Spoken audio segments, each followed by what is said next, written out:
Hey guys, what's up? This is Stock Retail coming back to you. Just excited to take a data-based, fact-based view of the state of the AMC squeeze. Did this once before, maybe a couple times before, but I think it's been since last August or September or so.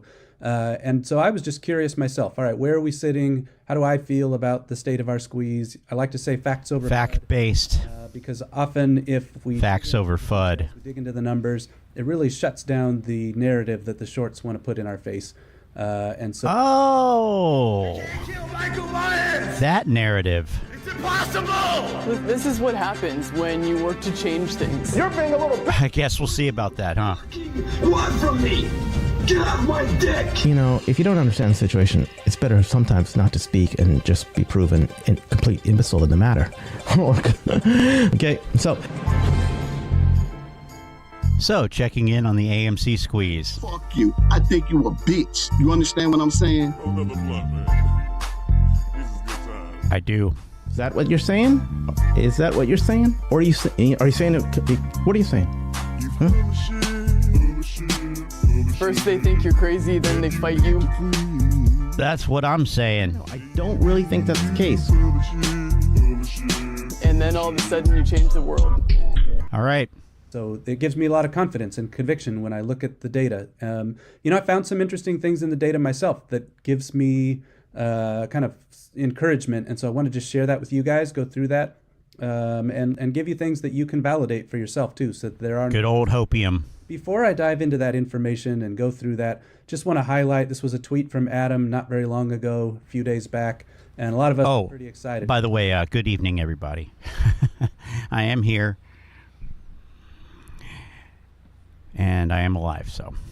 You had known, look at the bottom there, that hashtag AMC Gorillas. I think some people thought, oh, that's new, that's a new signal from Adam. Actually, it's been, oh gosh, also since last summer, maybe last spring or summer, kind of before Barbenheimer, I know that. And I think even a little ways before that, if I recall. There was a group of apes who had decided, hey, let's kind of just take our destiny into our own hands, try to help ourselves. And basically, what is he talking about? Pun intended, or that's a different font than this. What is he talking? Really? I mean, I can tell it's a different font. What the fuck is this guy on? Or maybe some pun intended, guerrilla marketing. If you're kind of familiar with that, grassroots, guerrilla marketing, street level marketing, just sharing something that we're excited about. We're excited about movies. We're excited about AMC. We love movie culture. And so there was a group of apes who started that. I got recruited early on, but I can't take much credit. They love movie culture. These guys so a lot of credit to you. If you were one of the AMC gorillas, you kind of know who you are. And I still interact with quite a few of them. Just love your work, love your persistence, that you stayed with this to the point that it started getting more traction and more visibility. So if you're kind of interested, check out on Twitter in particular, look up this hashtag AMC Gorillas. There's an account that has LRR, AMC Gorillas pretty much. So that just stands for like, reply, and retweet. The idea is just to share excitement and share enthusiasm about movies without so much being about the stock. You know, sometimes we are all out there talking about the stock that we love, and that is great, and that helps each other.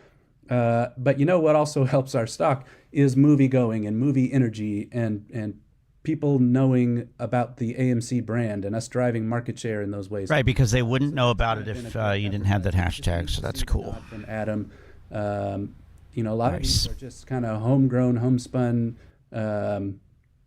visuals that the team spends their own time working up. So just congratulations to you guys, AMC Gorillas.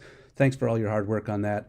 And if everyone would go back, you'd see I had dropped a lot of Easter eggs. I used to use a lot of their visuals, so I'll try to start getting back to that too. So that's just cool. All right, so let's first dive into the data. Oh, here we go. All right, here we go, guys. Here we go. Obviously, 3,700%. Tag holder that's never happening again. So I just want to ground myself in context and ground myself in reality. So what I'm showing you here is a view of sort of conveniently without addressing the criticisms, right? Wow, nice. Listen. Visual, so I'll try to start getting back to that too. So that's just cool. All right, so let's first dive into the data. You know, one of the things the shorts like to tell you, obviously, is kind of let it go. How the shorts like to say? Who does this guy think the shorts are? That's one question I have. Like, who are you talking about? I mean, this is a massive straw man. That's all this is. The shorts say that. No, you guys say that the shorts say this.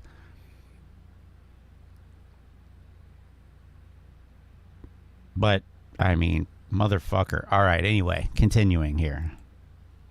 Oh, you're a bag holder. That's never happening again.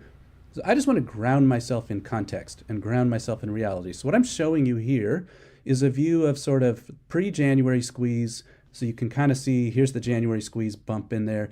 These are kind of adjusted for dilution, not quite adjusted for the most recent dilution, but generally you get the idea. So you can see the January squeeze, you can see the June squeeze, you can see how radical that was from pre-January all the way to June. And so from kind of early January to mid-June, that was a 3,700% run, 37x. It's actually a little more than that. And I'm going to show you some April numbers on this squeeze. So I think I'd looked before, and that was like a 700% run, so kind of a 7x from April to June. And so whatever metric you want to look at, first off, we can say, hey, this happened once before, and what were the conditions for that? And do we think the conditions are better or worse now than that? And so that's what we're just going to compare. And so I'm literally just going to jump in and go through this. I'm going to move a little quickly because I'm actually trying to get out of the house to go to my daughter's track meet here soon. So I've got to get this video done in time. But I was just excited to look at this myself, and so I wanted to share it with you. So let's just go through line by line. So first of all, what was the short interest percent and what was the short shares? So you can see most of this, or almost all of this really, I'm quoting from Ortex. You could go search these up on whatever platform you're on, and you can find this data and validate this so that, again, we don't have trust me bros. So I'm kind of taking this short interest data mostly from Ortex. You can also find some of it in Fintel. Okay, so you know, I don't think we're gonna have to watch this whole video, but I'm gonna play more of it. But I mean, we've got a few problems already. I mean, he does have on here liquidity risk. Liquidity risk. But otherwise, it's all fundamentals on AMC. Okay. But yeah, banks failing. That's great. You know what that means. Whenever, and I got away from this before, but we got to get back to it. We got to get back to basics.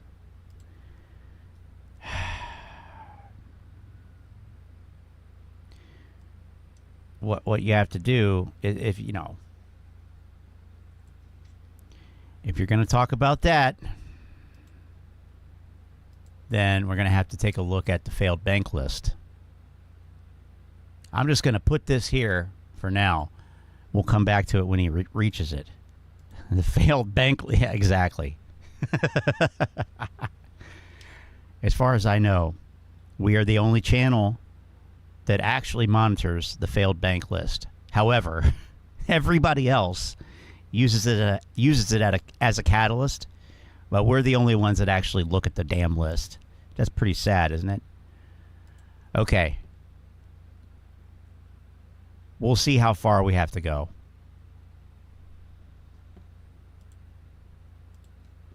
That. All right, so in mid-April, and that was just because that was where I could find some data, and I'm keeping consistent to the video I did on this last fall or last summer. So we had 15% short interest.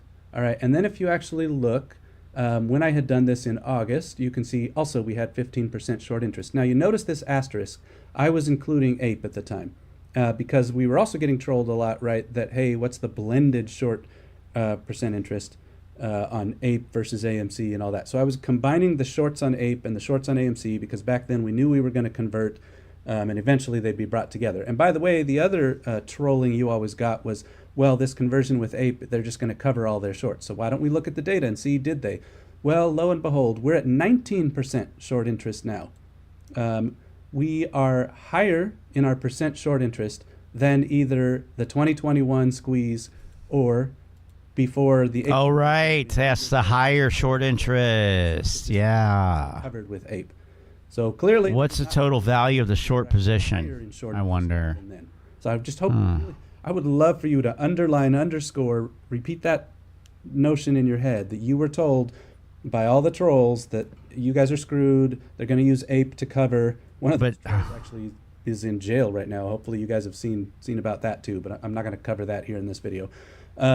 Oh, we saw it. We were told that we saw it. Converting ape was going to cover the shorts. Well, we're higher now than pre-conversion. So it's just obvious, you know, check. False. Notice, though, I do have this double asterisk here. I'm saying 15%. I did my own math on, remember. Is that what they said, though? You know, last week we got I didn't say that. Covenant covering this dilution. And I am the Last shorts. video, you'll see why I'm calling it kind of covering for the liquidity covenant. Adam needed to bring in an infusion of cash, so he's done that. I believe most of that dilution, maybe even all of it is done, but I'm doing my own. Yeah, right. That. I cannot confirm that. That is not, that's not DD. That's just me doing some personal napkin math. So may not be done. I don't know. I can't say that with a lot of confidence. But either way, based on my math, what the dilution would be to bring in the 250 million he said they were going to do, we're probably about at 15% short interest. Once you kind of add in all the new shares, it's gonna, change sort of the numerator and denominator relationship. But the point is, however you want to look at it, either we're the same short interest as when we had the big squeeze in 2021 and as before the ape conversion. But why would you pick 4-6? Why would you pick 4-6-21? The squeeze happened in June. It happened 2 months fucking later. Why don't you pick, I don't know, March 15th. Jesus Christ. May 15th. And then pick, I don't know, June 15th or July 15th. And see how it changed then. Because this bullshit here is disingenuous. Who gives a fuck what it was in April of 2021? There was nothing going on at that point. It's that sideways section. I mean, good fucking God. Right in here.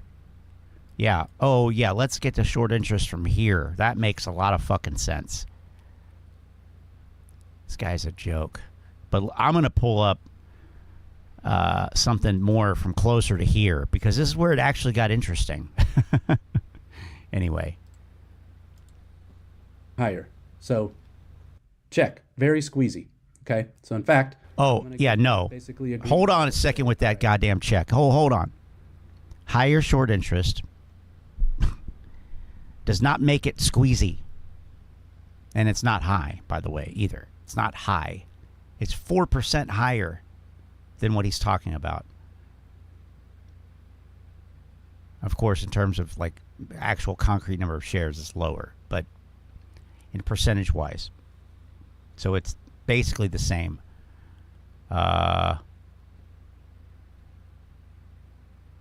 Is that what caused the squeeze? The things that caused it, well, he doesn't even list those on here. The things that allowed that to happen, he doesn't even list. That's why I say we probably don't need to watch this whole thing. But anyway, I'm going to pull up your ortex from that time so we can do an actual comparison thing. By shares, especially if you kind of factor in the reverse split, we're basically higher than we've ever been, and by percent, higher than we've ever been. This is very high short interest. Nah. How about on cost to borrow? So it's not very high. In 2021 and mid-April. You want to see very high? I'll show you very high. Cost to borrow average and 40% at the max. Right now we're at 2 and 5. So I will say, and we'll go ahead and be honest, that right now that's not as squeezy on the cost to borrow. And do recall when FTX went down, we ran to like 1,000% cost to borrow. That was pretty wild as well.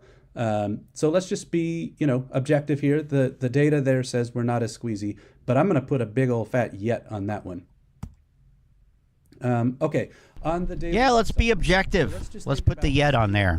What a fucking clown. A healthy business that has been shorted. Are you fucking kidding me? A lot more squeezy than a dying business that's been shorted.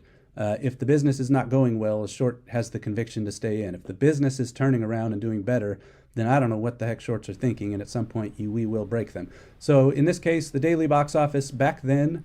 Yeah, you'll break them. But see, this is the dumbass narrative. You cannot, just like you cannot think of retail investors as one block doing the same thing, you can't think of short sellers as one block doing the same thing. It's not one person. It's not one entity. It's an unknown number of entities. So how could it be possible that you could, quote unquote, break them when each entity has its own position that was entered at some unique, discrete point in time, and therefore each entity has its own, on both sides, a risk and a reward tolerance. So, I mean, it just does not make sense to talk about it this way at all. It's not, you're not going to, quote unquote, break the shorts, because that's a retarded thing to say. And by the way, let's say that you do break them. They've already made a fuck ton of money. They've already made money. So maybe you'll break the shorts and the stock will get back to $5. Woo fucking who? It does not change what has already happened. Many short sellers profited massively off of the apes and their brain dead mantra of buy and hold. Why are we talking about popcorn and candy? I just don't get it. And Lynn, I don't get it. Heebie-jeebies, yeah. I mean, I get those. I don't understand why anybody would say squeezy. It's just, I think, isn't this guy from California? No offense, but the California grifters are something else, man. Like, meet Kevin, Fartaculous, Bam, and this guy. I think he said that's where he was. I'm not getting all the newsletter. Yeah, I'm not getting the newsletter. I need to update my email, I guess. Oh, also tendies. Yeah, tendies is a bad one, too. At least we don't have to hear Trey and talk about his lemon pepper tendies. Damn it. When we had the big squeeze was $8.9 million a day. The U.S. domestic box office was making about $9 million a day. By the way, that's a very, very small number now. That's like a Wednesday for us. Wednesdays are the lowest day of the week.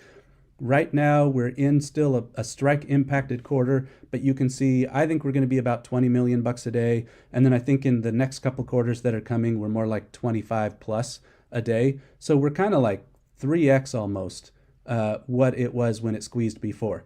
So again, just think through like a short saying to your face, it's never going to happen, you're a bag holder, and yet out of the other side of their mouth, they have to acknowledge, well, the business is like 3 times better and we have more shorts than before. But never mind, it's not going to squeeze again, right? Like I hope you just start to hear that the facts, this is just verifiable data. You can go fact check me on this stuff. But none of this equates to a squeeze, though. What are you talking about?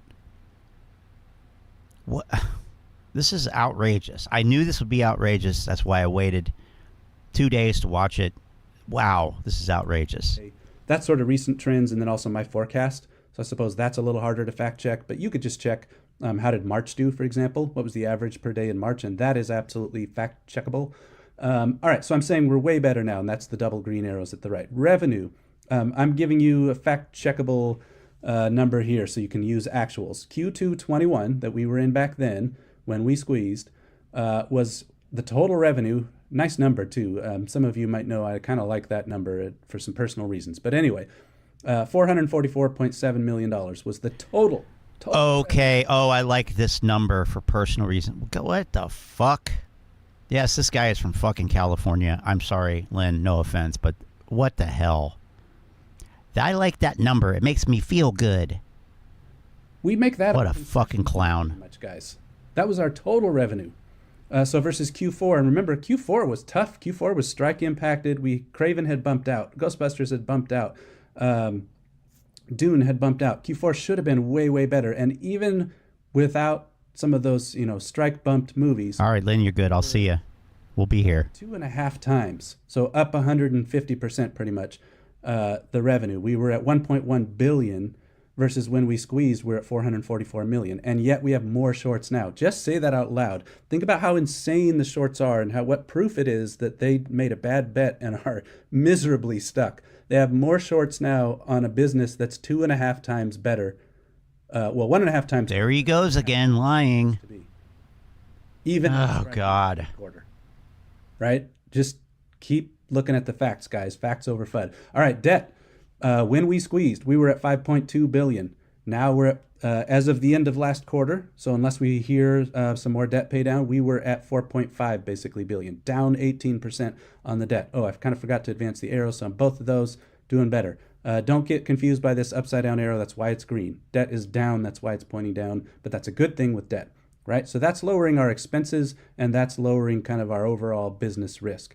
This is not liquidity. Sorry for the typo. But liquidity risk on the overall market. Let's just take a look. So remember in 2021, we were in like a mega bull market.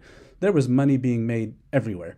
There was not like significant liquidity risk. Now, don't get me wrong. Obviously, we had the Robinhood event, Citadel, Interactive Brokers. We had everything that I've shown you in videos with FTX and Binance and tokens and all that stuff. So there was a real problem. They got upside down on some bad bets in big, big ways and didn't want to pay for it. But the market as a whole and the macroeconomics were better then. Whereas now, what have we seen? We've seen banks failing. You can go out and look at some of the warnings from the IMF about global liquidity. All right, here we go. Banks failing. Banks failing.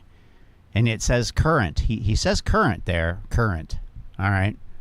This is where we have to break in with the failed bank list, which I put right here. Here's the failed bank list. Oh, look, the last one was in November 3rd, 2023. Citizens Bank in Sac City, Iowa. It's the same last one that was on there last time we looked at the list. 5 failures in 23. Silicon Valley, Signature First Republic, Heartland Tri-State Bank, and Citizens Bank of Sac City, Iowa. Cool. So, yeah, fact checkable. Fact checkable. He's kind of got like a little sassy way. He says fact checkable. I kind of hate it. But that's okay because, there's plenty of reasons to not like this guy besides his voice. But 5 failures in 23. Nothing so far in 24, right? I mean, we're on the first page, yeah. I don't know. I mean, is it fair to say that it's current? Banks failing? I don't know. I don't think so. Find a lot of information saying that not just shorts, but longs are heavily, heavily leveraged. And so I posted about that today on X or Twitter. What happens if... What does that mean? Really, and not just NVIDIA, the whole Magnificent Seven, the SPY, whatever you want to look at. Magnificent Seven. These positions are... That hasn't existed in weeks. Get with the times. Leveraged longs. In other words, they're on margin. Like, if you think there's a Magnificent Seven, go look at Tesla. What happens if, for instance, they've shorted Bitcoin too? Like they've shorted AMC, they've shorted Bitcoin. If any of those... Yeah, why would you not short Bitcoin if you're a short seller? I mean, I don't know. Because it's going to all-time highs, guys. Where's my ghost feed? It's going up here. I'm not short it to 150K. Flipping around the other way on them, and you're leveraged and you get any kind of margin call. Well, I've shown you... in a long Reddit article once, you can see my pinned tweet on X. I explain how margin works and what happens when you get margin called. And basically, you've got to go find cash. Well, how do you find cash? You sell your position. So that's why my thesis has always been that at some point, the longs start getting liquidated to pay for the shorts. Long story there, just go read the article. But the point is... To pay for the shorts. Again, here's another idiot who says that they can't afford to cover. They can't cover. Somehow, you know, somehow, I don't know how. I don't know how. It's magical. Magical thinking and trading, I guess. They can't cover. They have to liquidate their long positions to cover their short positions. We hear this shit all the time, but nobody explains exactly how that would work. And this guy, who purports to be evidence-based, seems to be doing the same thing. I'm going to go back a little bit and actually pay very close attention to see what he says here.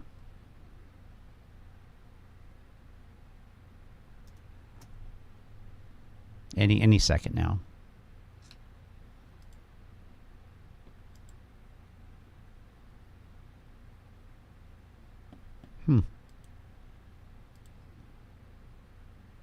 What the hell?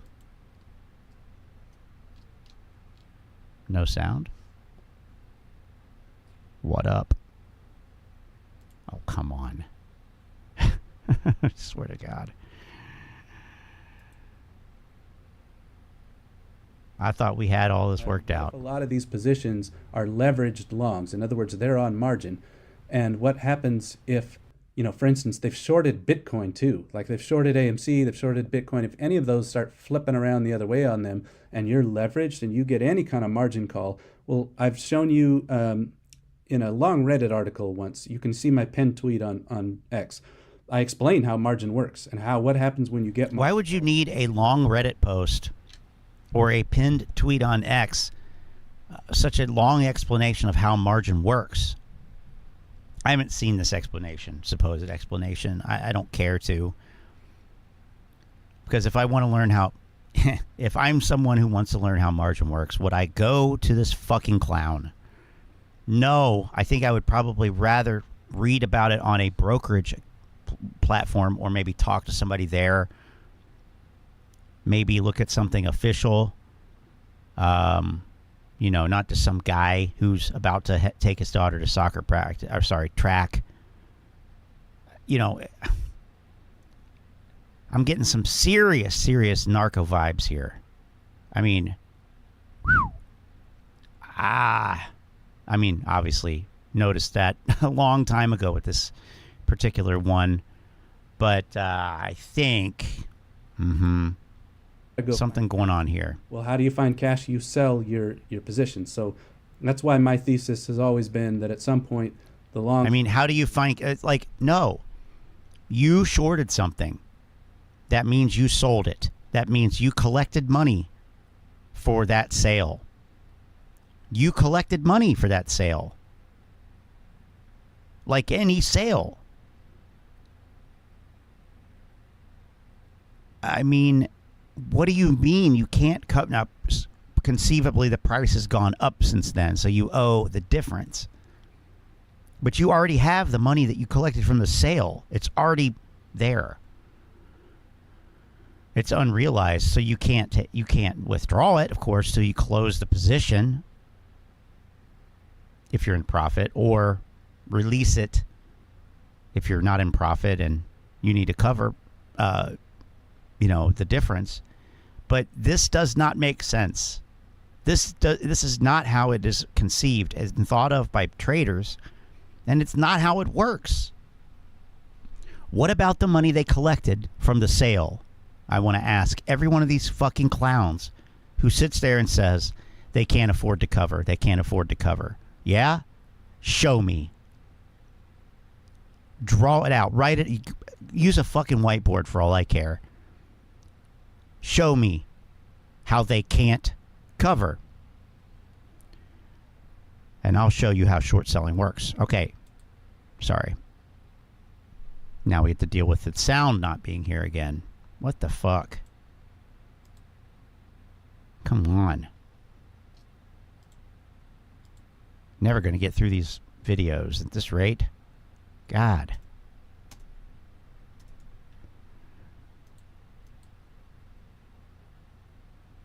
What an odd thing. Well, we're at 13 minutes. Okay.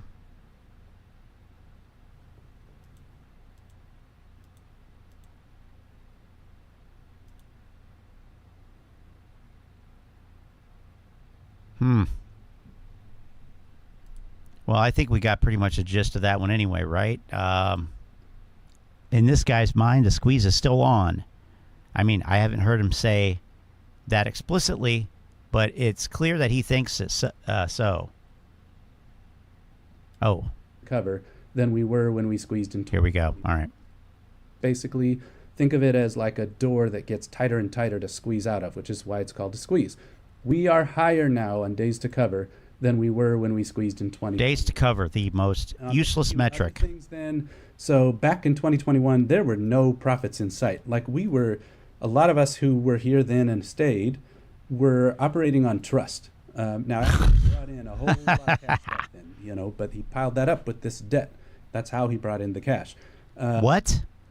And so there was really no... Excuse me, sir. What?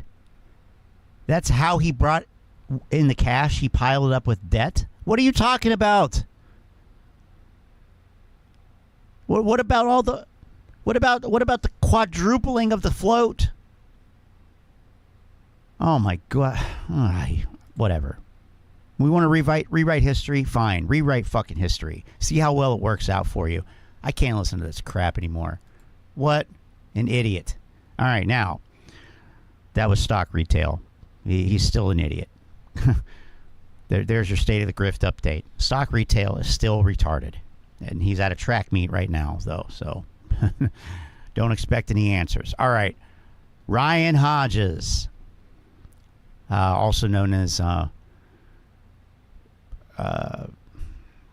the kitchen fitter. I don't know what his business is here, but he's got some nice kitchen displays and his obligatory red polo. So, AMC versus Cinemark, manipulation at its finest. Oh, I knew we would see this. Now we're going to get some apt, or maybe they're aped, comparisons. Welcome back to the channel. My name is Ryan, for those of you joining for the first time today. All right, guys, we flirted with the below $3 mark for a little while today, and it came back up. We finished a little bit in the green. It was nothing big, nothing to write home about, and we all know that, and it's okay. We're not worried about it because we are diamond hand apes, and we know better, right? So I wanted to talk to you guys about something today. That was like the opening prayer, if you will. The cult hopium service opening prayer. We're not worried about it because we're diamond-handed apes and we know what we hold. Yada, yada, yada. I pledge allegiance to Louis Bravo. Rest in peace. I was really picking up some cult prayer vibes there. Center everybody, get everybody in the right mindset. And now we can talk about it. Whatever happened to good old Scavengers? He's still a professional day trader. We may have to look into him. I'm day trading for a living now, guys. Okay, let's go back. I want to hear the prayer again. Oh my gosh, what in the world is going on with this internet?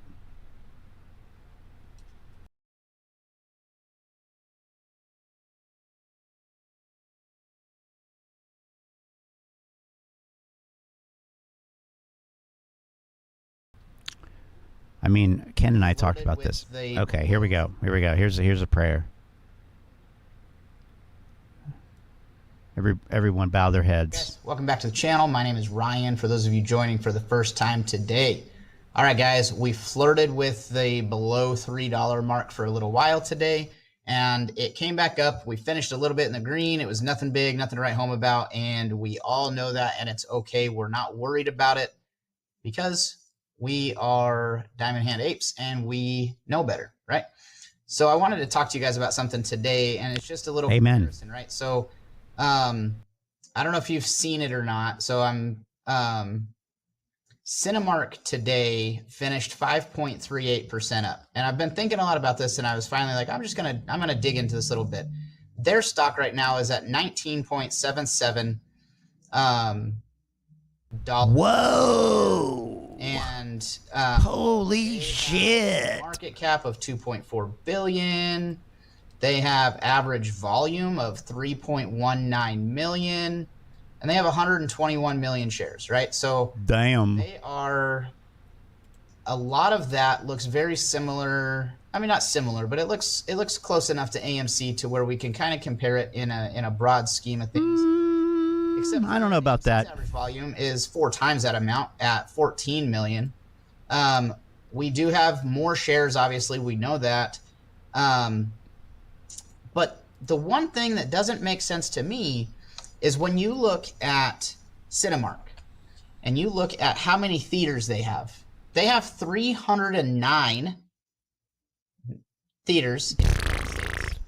Lightweights. AMC that has 559 theaters in the United States. So we almost have like 50% more theaters than they do, right? In 2023, in Q4 2023, they had 40 million people go to the theaters, and they had about $680 million in revenue. Looking at their current earnings report. Now, I'm sorry, 638.9 as of 2023. Now, AMC 2023 revenue is $1.1 billion, right? So we'll double on the revenue.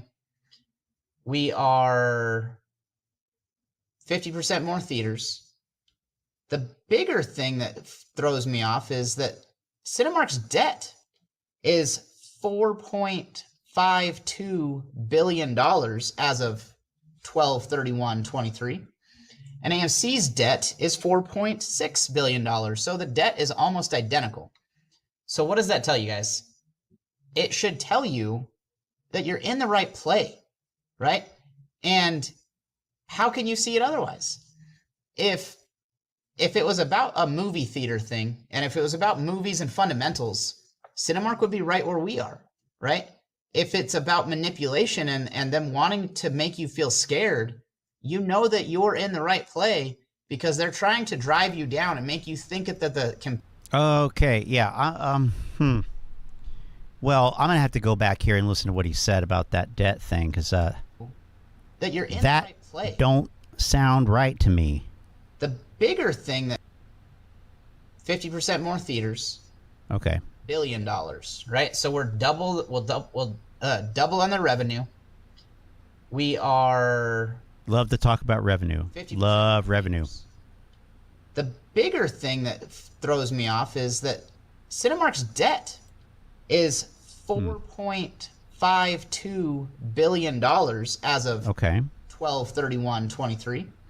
And AMC's debt is $4.6 billion. So the debt is almost identical. So what does that tell you guys? It should tell you that you're in the right play, right? And how can you see it? How can you see it otherwise? Well, yeah. Let's do a little fact checking here, shall we? This is old school. This is old ass school stuff right here, baby. All right, check. Well, I have to switch monitors here on you, real quick. I mean, you know, this is the kind of crap. It's just like, oh my god, where am I even? Nope, not there. Okay. Yeah, it's been a minute since I've had to worry about other windows here. Getting there. Okay. Okay, there we go.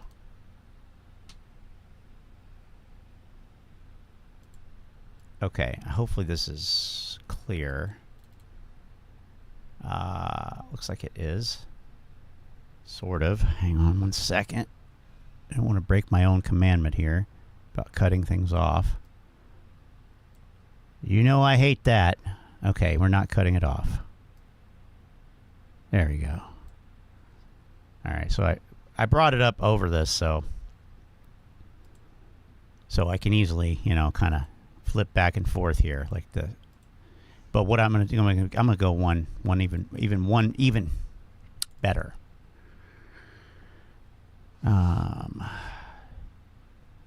So let's get that back up there. Well, actually, I think we can do it this way.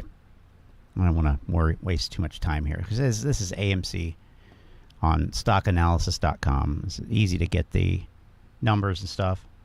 Okay.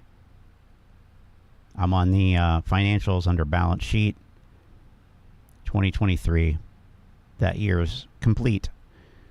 And I'm scrolling down here to what the section that's relevant here. So, well, we can compare all of these, but I'm looking at long-term debt and total liabilities. This section here. So it says long-term debt is debt that the company does not need to pay off until after 1 year or more. It includes bank loans and bonds issued by the company, right? Okay. So under long-term debt for AMC, it says 8,603. This, of course, is in millions. So last time I checked, 1,000 million was a billion. So that's 8.6 billion in long-term debt, which gives you a total liability profile, if you will, of $10.8 billion. Let's flip over to Cinemark. Long-term debt, 3.318 billion. Total liabilities, 4.5. Back to AMC. 8.6 and 10.8. Back to Cinemark versus 3.3 and 4.5. So I'm not quite sure where old Ryan's getting his data from. But, you know, I don't know. Then another thing. One big, massive red flag or sign or indication that, you know, is very easy. Anybody can do this. Is to look for where there's a minus sign on one and not the other. I know, crazy.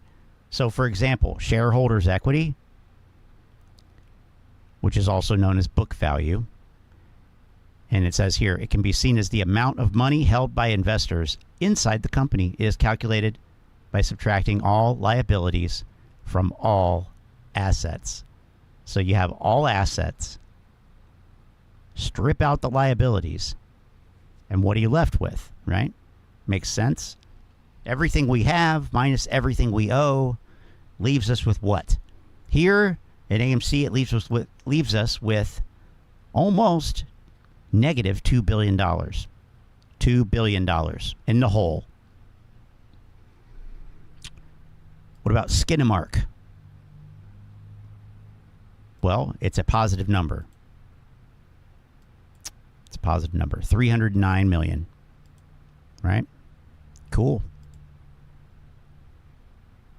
Cool. So, yeah, I mean, this is not... is Cinemark like in stellar shape? I mean, no, they still have debt, and they still have some negative issues down here.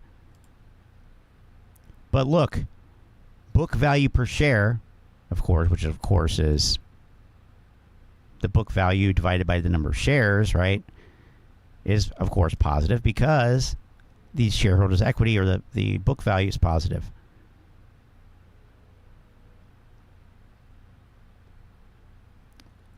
Absolutely fascinating, right?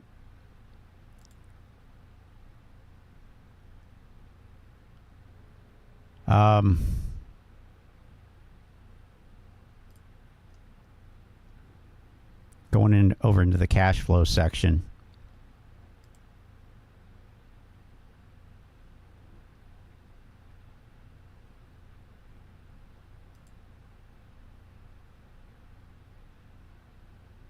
Here's AMC, right? We're on AMC.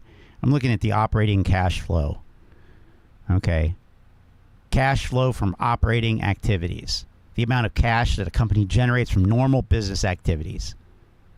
Okay. After all cash income has been received and all cash expenses has been paid, what are you left with in this period is your operating cash flow. And on AMC, it's negative $215 million. Over on Skinny, it's $454 million in the positive 415 million. I'm sorry, 454 million, right?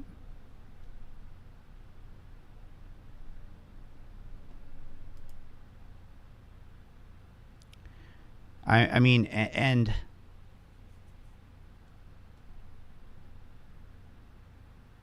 back over here on AMC, check this out. Share issuance / repurchases. Okay? A positive number implies the company issued more shares than it repurchased. Well, of course, we know that AMC did.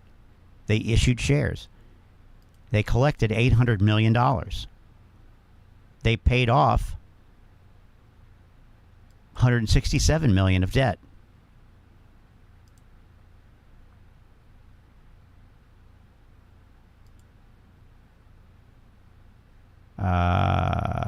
Yes, paid back debt. Okay. Cinemark issued no shares. They issued no shares.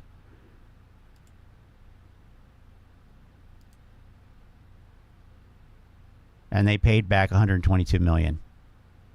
Interesting. Interesting. And then finally coming back to the income section.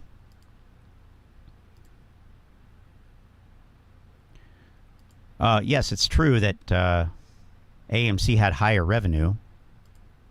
That is true. Look at the gross profit, though.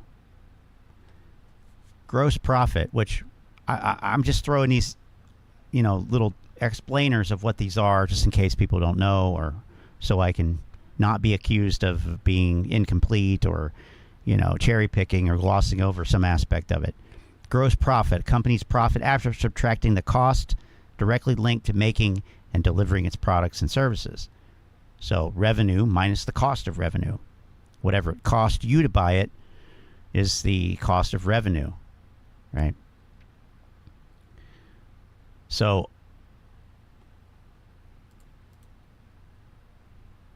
on AMC, we had a revenue of 4.8 billion. Cost of revenue, 4.1 billion. These was the gross profit of 641 million. That doesn't mean that they kept all that, of course, but just from that area of the cash flow seen, from revenue from sales minus the cost of that the cost of those goods that were sold or services, 641 million. Okay.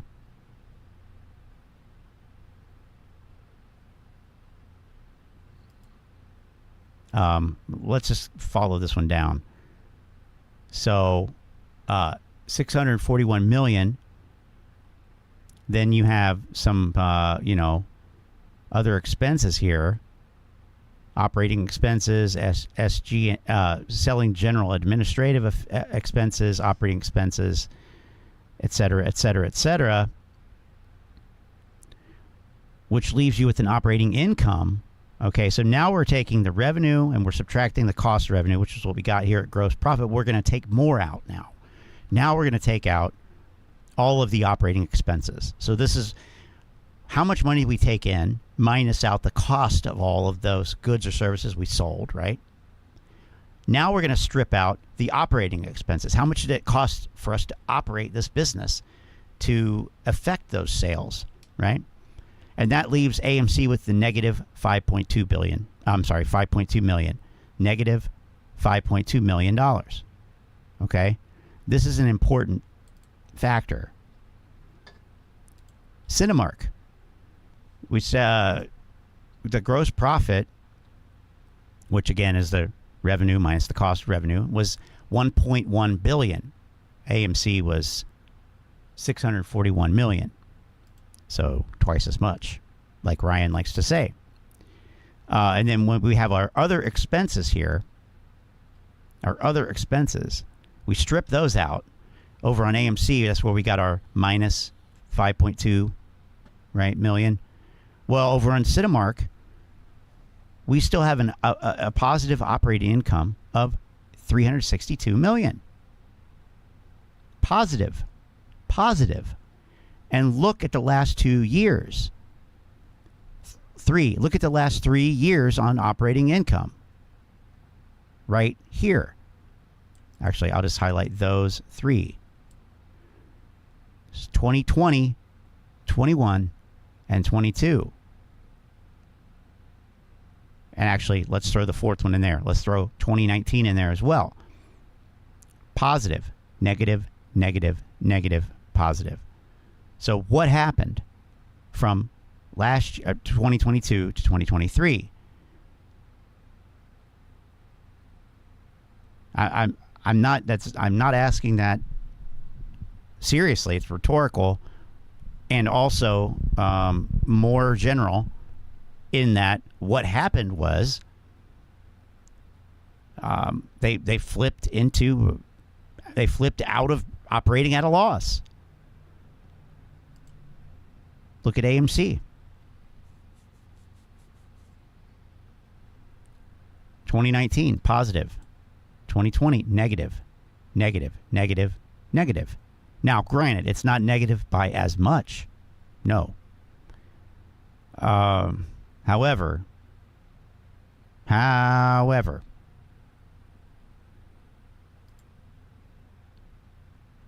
you know, and then you could start stripping out other things. So that's what basically happens on these financial statements. Is you know, kind of like your taxes. You start off with how much you brought in, and then you strip out all these deductions, right? So here, now we've got some interest and tax, you know, considerations, and then we get, you know, down to a net income, which on Cinemark is still positive, of course, but then on AMC is even further negative. It's even further negative.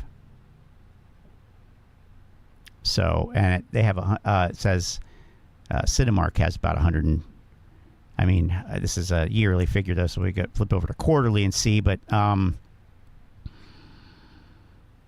where is it? Shares outstanding, 119 million shares outstanding for AMC, at least as of this report. The last one that reflects last quarter. Fourth quarter of 2023. Where is it? 168 million. So I don't know. I don't know.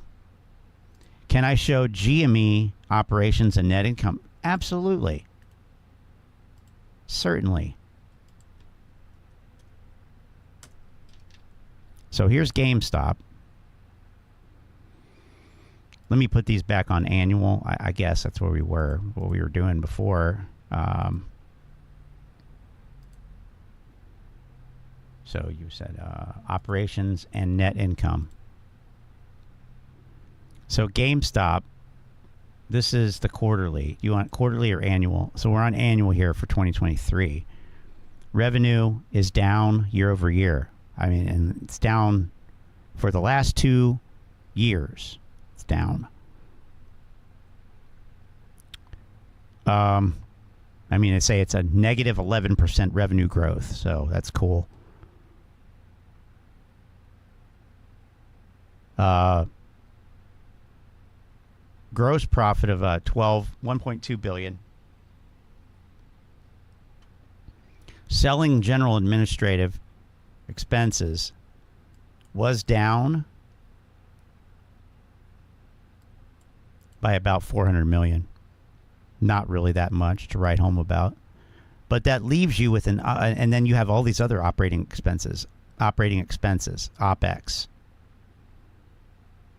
So, well, I guess that is the SGA. So they're just combining these two. Never mind. So that gives us an operating income of negative 30 million. Right? 300 million shares, free cash flow. And remember, I don't know if we actually did look at that on the last one or not, but operating margin of negative 0.5%. AMC,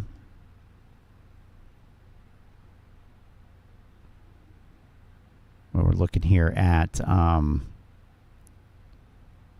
free cash flow on GameStop is negative 238. On AMC is negative 440. On Cinemark is positive 305 million. Okay?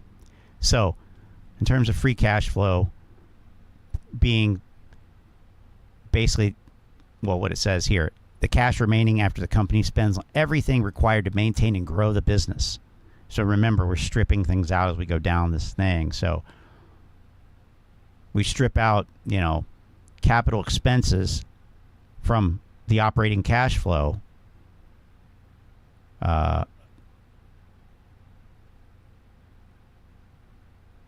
Where I just lost my place here.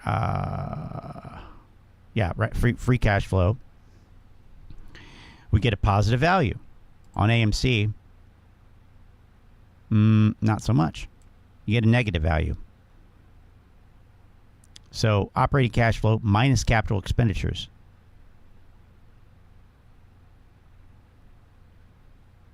Cinemark, positive. GameStop, negative. Cool. So,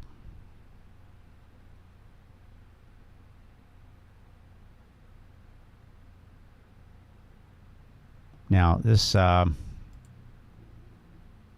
haven't really studied this one very closely here, but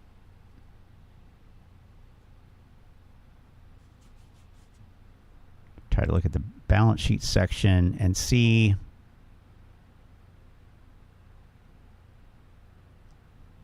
Okay, we're on quarterly.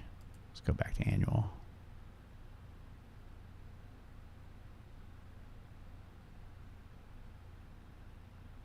So we see GameStop's liabilities going down.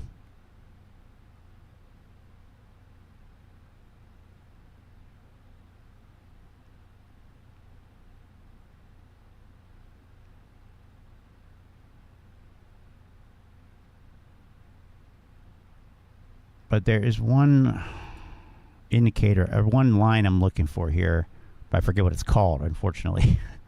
Whoops. I'll find it.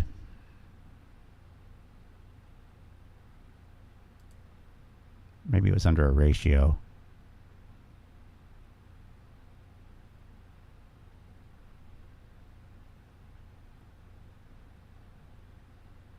Yeah, there it is.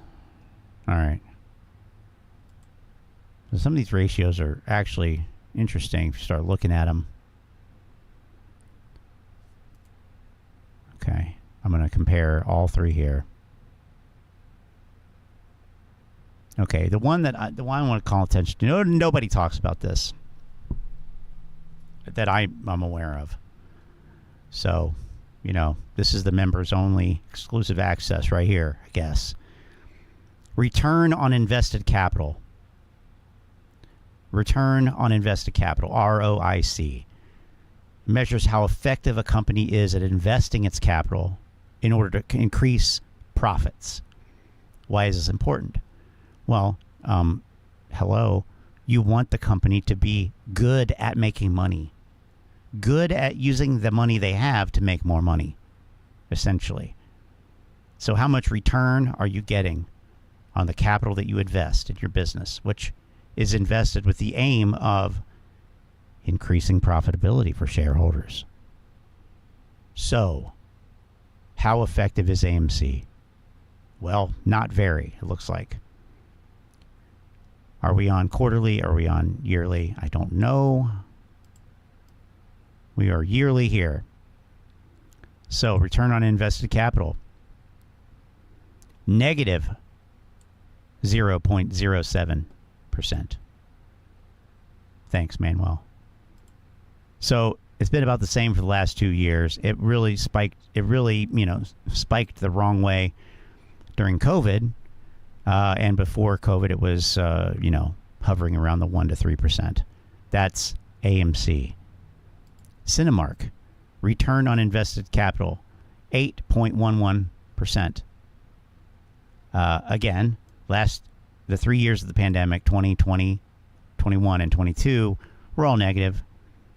But even before then, they were hovering in the 5 to 8% range, but currently at 8%. And that's as high as they were in 2017. So do you see this? What I'm trying to show here is you cannot compare what looks like an apple to something else that looks like an apple, if you don't know that they're both not apples. Well, let me rephrase that because that was confusing. AMC and Cinemark are two different companies. Everything is different about them. They have one thing in common. They show movies. But other than that, they're wildly different on paper. Okay? So one of them knows how to make money better than the other, essentially. Let's throw GameStop in here too. What is their return on invested capital? Negative 0.77%. Now, they were worse during the pandemic years of 2020, 21, and 22 as well, but they got way worse. And crucially, before the pandemic, they were also not effective at using their capital to increase their profits. Because look at this, negative 22, negative 32. Granted, it's better now, but it's still negative. Still negative. I mean, and you can look at any of these indicators you want. Free cash flow yield. How about just a quick ratio? Cash plus short-term investments plus accounts receivable divided by current liabilities. It's a measurement of liquidity, essentially. A low number indicates the company may have trouble paying back its upcoming obligations. So for AMC, this quick ratio is 0.68. For Cinemark, it's 1.27.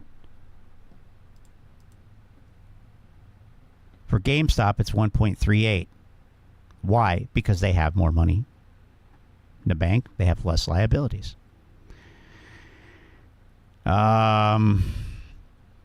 Let's see. I guess we do one more.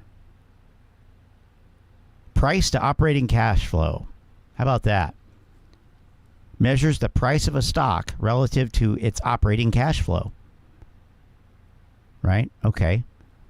GameStop's is minus 22. AMC's is negative 5.64. Cinemark is 5.29. So what is this ratio telling us? It's measuring the price relative to the operating cash flow. So does the price make sense based on how much money there is in the cash flow? Essentially operating cash flow, which remember is from regular business activities. So selling the thing that they sell or providing the service that they provide, not anything like investing or interest payments or anything like that. The actual operation of the business, the core business itself. Cinemark, positive. Okay, then another one that you can look at is a good old price to earnings ratio. So the stock price divided by earnings per share. And on AMC, we have a PE of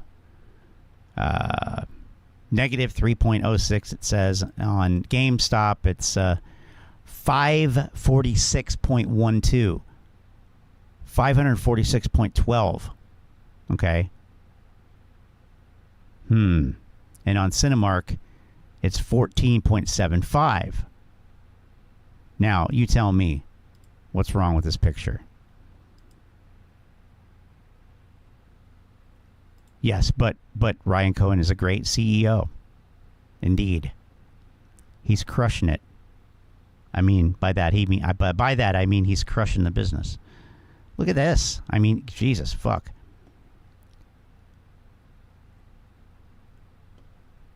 Wow. All right. Enterprise value to EBIT ratio. Company's price relative to the EBIT, earnings before interest and taxes.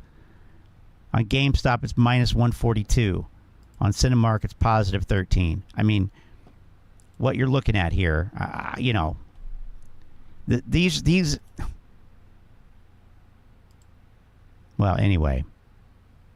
When yeah, anyway, okay. How could GME fundamental... Oops, I got cut off there a little bit. Let's fix that. There we go. How could GME fundamentals improve, but their stock price go down? Could it still be overvalued? Is the market assuming the company may not survive the digital download era? Good questions. However, you know, you could help the company out. Help the company out. Yeah, you know, help the company out. Well, you could help the company out in a number of ways. One way that you could help the company out is go apply to this job at the York, Pennsylvania Fulfillment Center. This is on GameStop's career website, careers.gamestop.com. And if you go there and look in the fulfillment section, you'll find the top entry is a posting for a fulfillment area specialist. Look at that shift, 4 p.m. to 2:30 a.m. I mean, your life is over if you work that shift. Holy fuck. Terrible shift.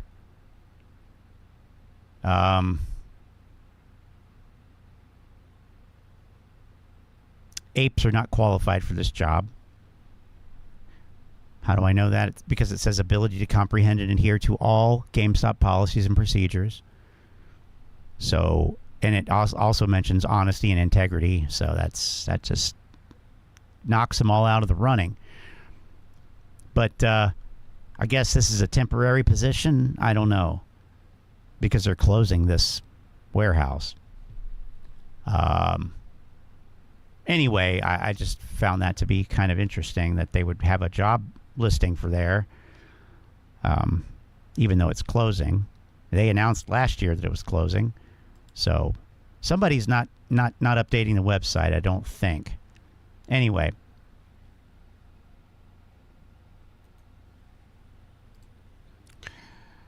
now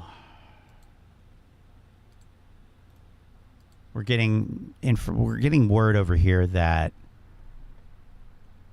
let me just verify this before I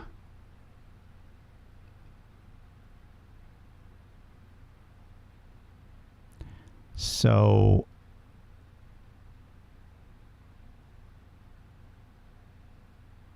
yeah, it looks like Scavenger he may have gotten back into machining operations, something like this. He may have gone back to work finally. So,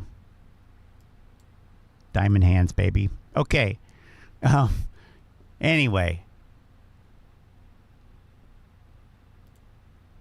let's get back to our good old comparison.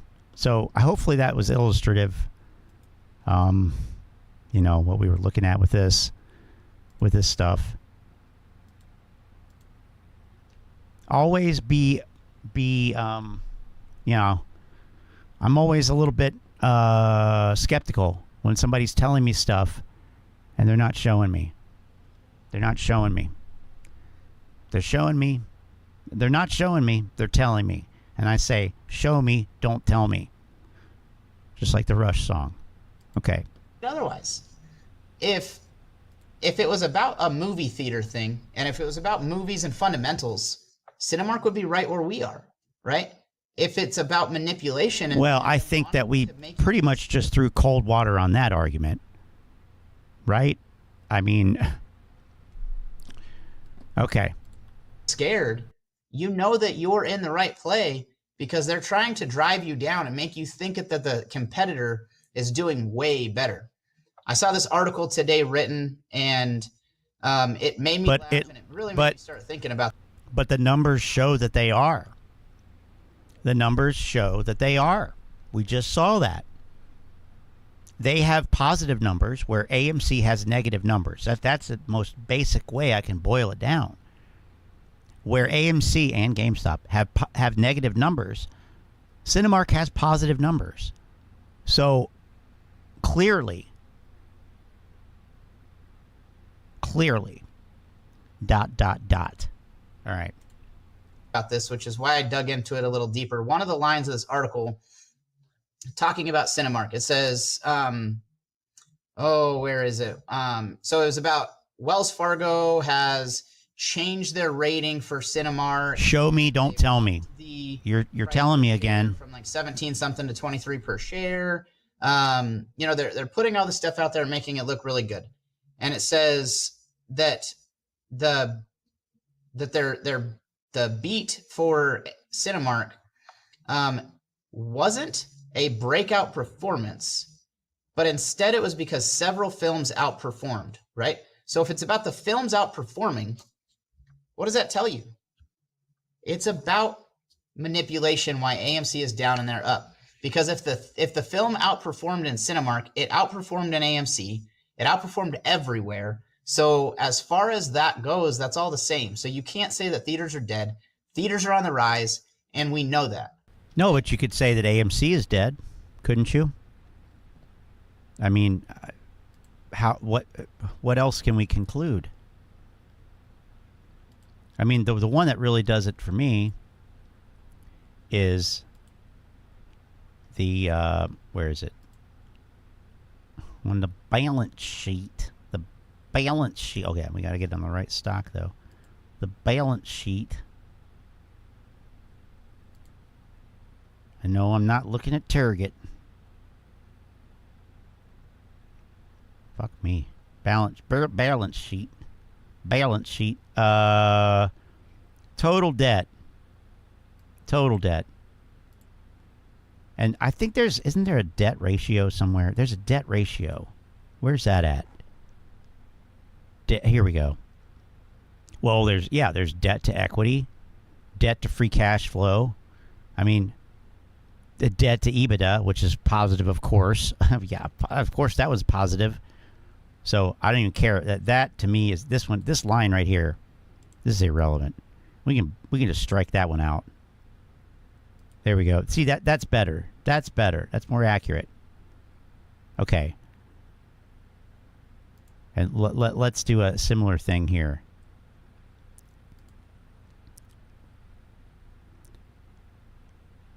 Look at that one. Negative 4.3 bill. Well, actually, this is a ratio, so it's not really in the same units. But and let's be fair. We'll do it to GameStop, too. No hate.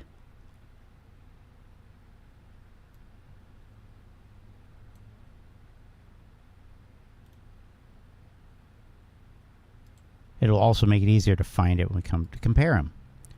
So, there we go. Yeah, see? Can't even tell. The numbers are changing. Excuse me. Okay. AMC, debt to equity ratio. And again, this is total debt divided by shareholders' equity. okay, which is standard ratio, -5 on AMC. Debt to free cash flow ratio, which is the same thing as divided by free cash flow, -20. Cinemark, debt to equity, 11.47. Debt to free cash flow, 11.46. So we have two negative numbers, one bigger than the other here on AMC. Cinemark, we have two positive numbers, both twice as much in the positive as the debt to equity ratio on AMC is negative. Okay, so interesting little kind of, I don't know, synchronicity there in a way. GameStop, debt to equity ratio 0.16, essentially flat, but debt to free cash flow ratio -2.53. Okay, so this this negative debt to equity ratio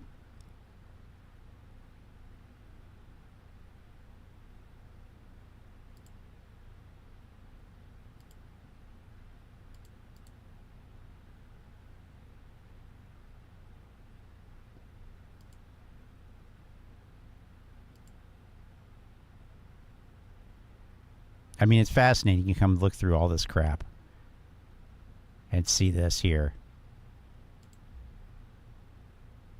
Just how things compare when you look at different time frames, too. We go quarterly. And some of these do use a trailing 12 months as well. I believe it says if they do. But like, for example, I think it was one of these debt ratios. Yeah, the free cash flow ratio is using TTM, trailing 12 months. Okay, but anyway, yeah,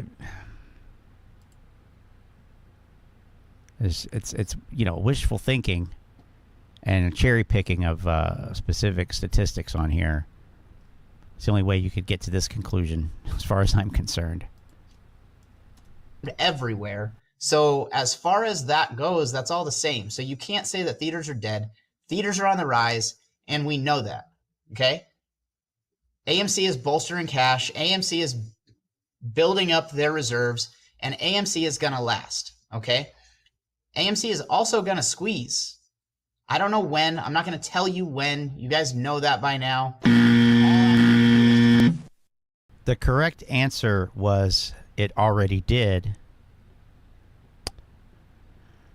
Survey says no.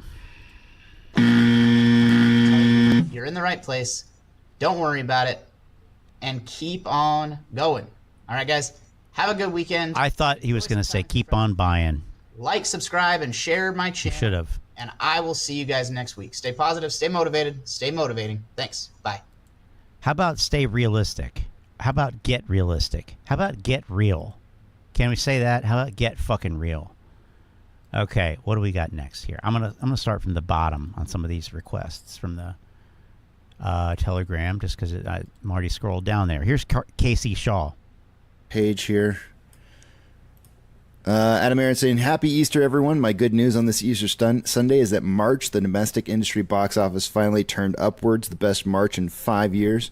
This is so encouraging, and looking at the movie slate deeper into 2024, many superb movies are coming. And he did post up a picture here that was created by the we have a group who has I actually retweeted it out here so we could see this. There is a group.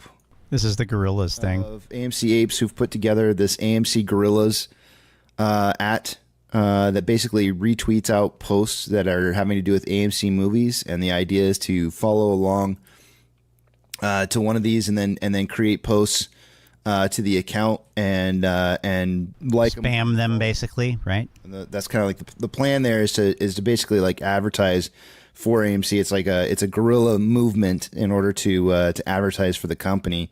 So every time you see one of these posts under this at AMC Gorillas, GORILLAZ. You're supposed to go in there and like it and then retweet it if you can. Now, I haven't.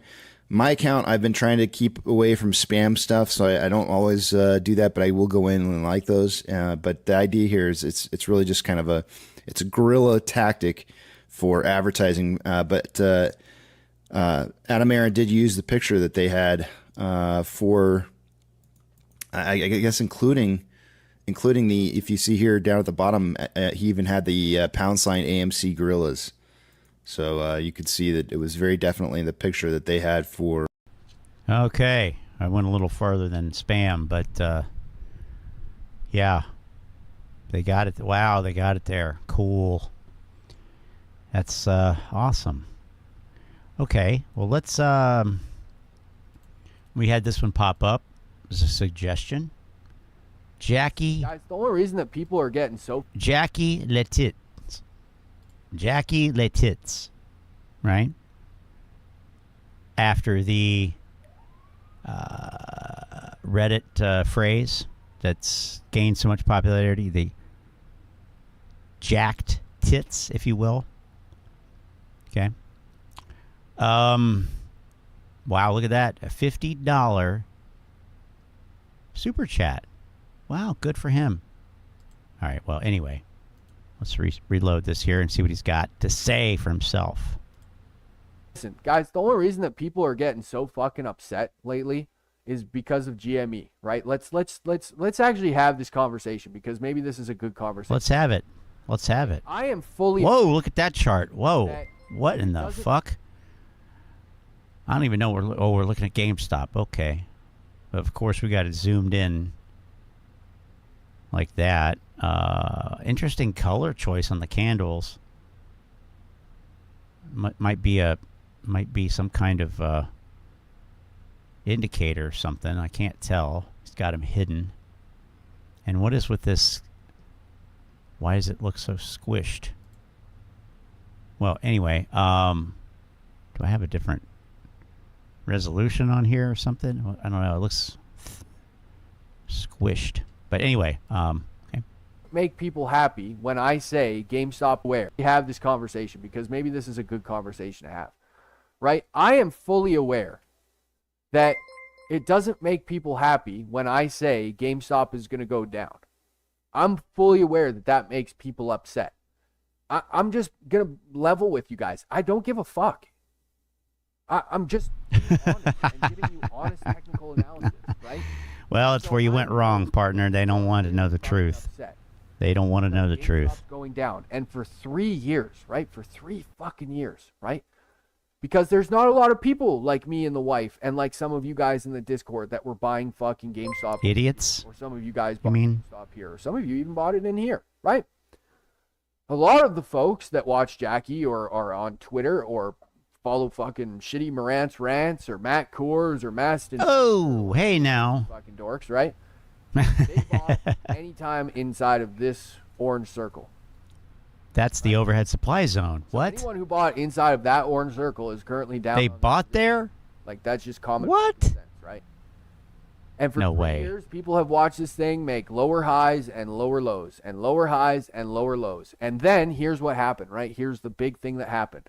Everybody and their grandma, right? And you guys can all attest to this, right? Everybody and their fucking grandma was talking shit on Twitter, talking shit on Discord, talking shit on YouTube. Every single one of them had some shit to talk because this is GameStop's greatest earnings of all time. They're going to be profitable. And you know what profitability means? The share price has to go up. It has to. It has to. And so everybody and their fucking grandma got this huge narrative built up on GameStop for 4 No. They got a huge hard-on from Morant's rants. He gave them a reach around and tickled their balls a little bit. That's what happened. Sorry for that imagery. Weeks. I listened to it. I was there for it. 4 straight weeks of dipshits like Morant's rants and the Masked Investor and Fritzy and all these other fucking dumb shit clowns screaming their fucking heads off on Twitter. This is the greatest earnings. It's going to be the greatest earnings. And with the greatest earnings, we're going to Moass. And so for 4 weeks, 98% of the GameStop community got their fucking tits jacked to the fucking moon because they thought earnings was going to be fucking amazing and we were going to fucking go to the moon. What happened? And then there was 2% of the community, 2% of the GameStop community was prepared. 2% of the GameStop community was prepared for the idea that GameStop would in fact not Moass and not explode to space because of the earnings, and would in fact probably gap down because there was going to be no forward guidance, and the market hates no forward guidance, and then we'd gap down and the price would go. And crucially, no fucking earnings call. Not even no forward guidance. No fucking earnings call. Lame. Amateur hour. And then they come out with that social media policy? Give me a fucking break.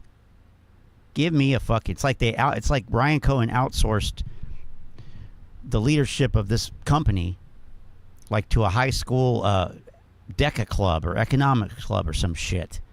Here, why don't you guys run this thing? I'm going golfing with Carl. What the fuck? Go down. So 2% of the entire GameStop community was prepared for what has happened. 2%.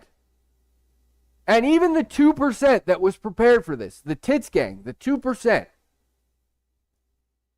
even members within the Tits Gang are still scared.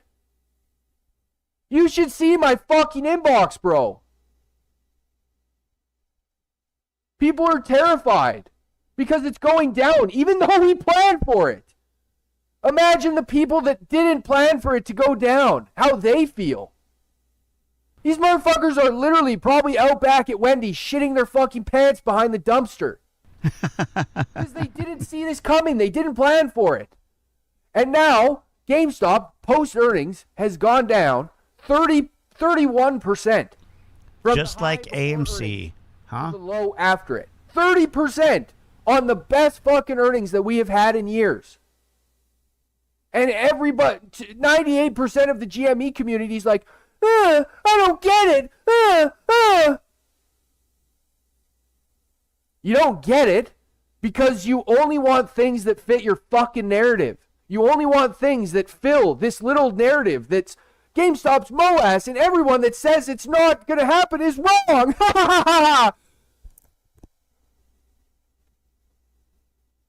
It's like you don't even want to listen to reason.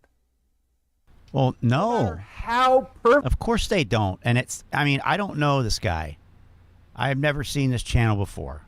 I don't think. I mean, Manuel can correct me if he can correct me and tell me if I've seen this channel. He knows better than I do. But, you know,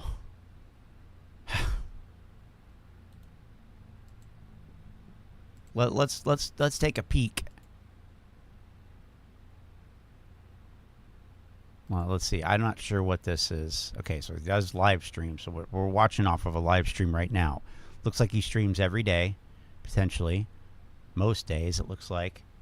Manuel just found him recently. Okay, so we definitely didn't know. All right, well, here, this can always be fun to go to oldest. Oh, 5 years ago. But, okay, GameStop price and analysis. Tupperware, oh boy. Tupperware, Bed Bath & Beyond, Tupperware, GameStop, Disney, go woke, go to the moon. I wonder if he shorted it or bought puts like Stock and Crypto Creep did. Wonder how he's doing, by the way. We may have to go look, but I mean, if it was anything based off his Disney position, which I believe he went with a put somewhere in the $90 range. Well, it's 118 now, so I guess we can pretty much guess how that went.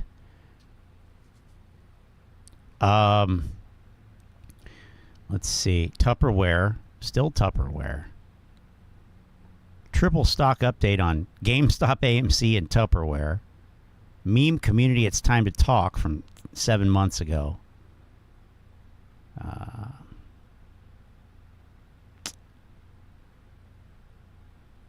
let's see. GameStop, SPY, Root Insurance Company. 4 months ago, GameStop, the time is nigh. Okay, that looks like a good one compared to what we're hearing now from him. So, you know, here, let me just go back. I'm just making this up as I go along. I don't know. It says it's not going to happen is wrong.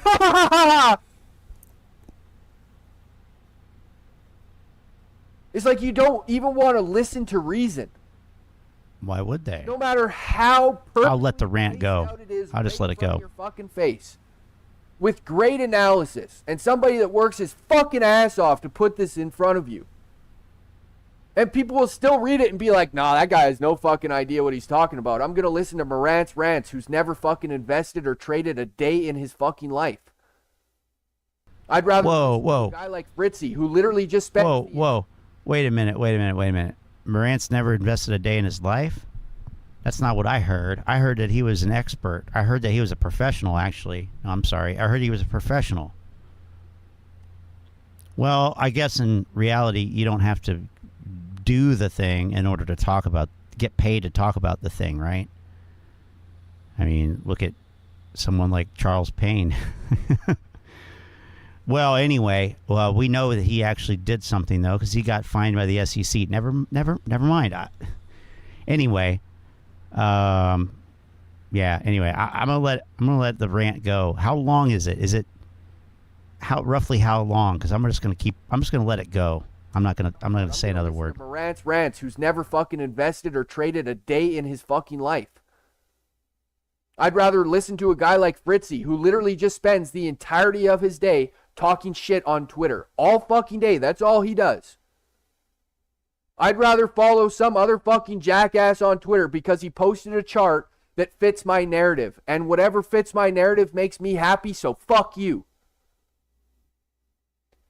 2% of the GameStop community was prepared for this scenario. And I made that poll asking, how does everybody feel about GME, right? I asked everybody, how do you feel about GME? Let me find that poll. Right here. Right? This right here, this is caparoni. These answers right here, this is caparoni. This is as much caparoni as you can fit on a fucking caparoni pizza. Because I can promise you, 80% of the answers should have been right here. Because I see it every fucking day. The reason that I ever created Jackie, most of you fucking guys already know this. The reason I created Jackie was to try and help the community, not to be a fucking corporate shill and tell you to buy it at fucking 10 because I'm a shill who's trying to help Ken Griffin. And apparently me telling you to buy it at 10, which is not financial advice, is apparently me being a corporate overlord shill for Ken Griffin and the team. You know what I mean? Like, this is the kind of fucking stupidity that we've dealt with now for 3 fucking years. And this is how you can tell that only 2% of the entire fucking community learned anything. And why it's so fucking frustrating. But I'm still here. I'm going to still continue to do it. Because I fucking love this community and I love what this stock represents. It is an opportunity of freedom. It is an opportunity to fight back. Why is this getting lost? Ooh, yeah. I'm going to have to go ahead and sort of disagree with you there.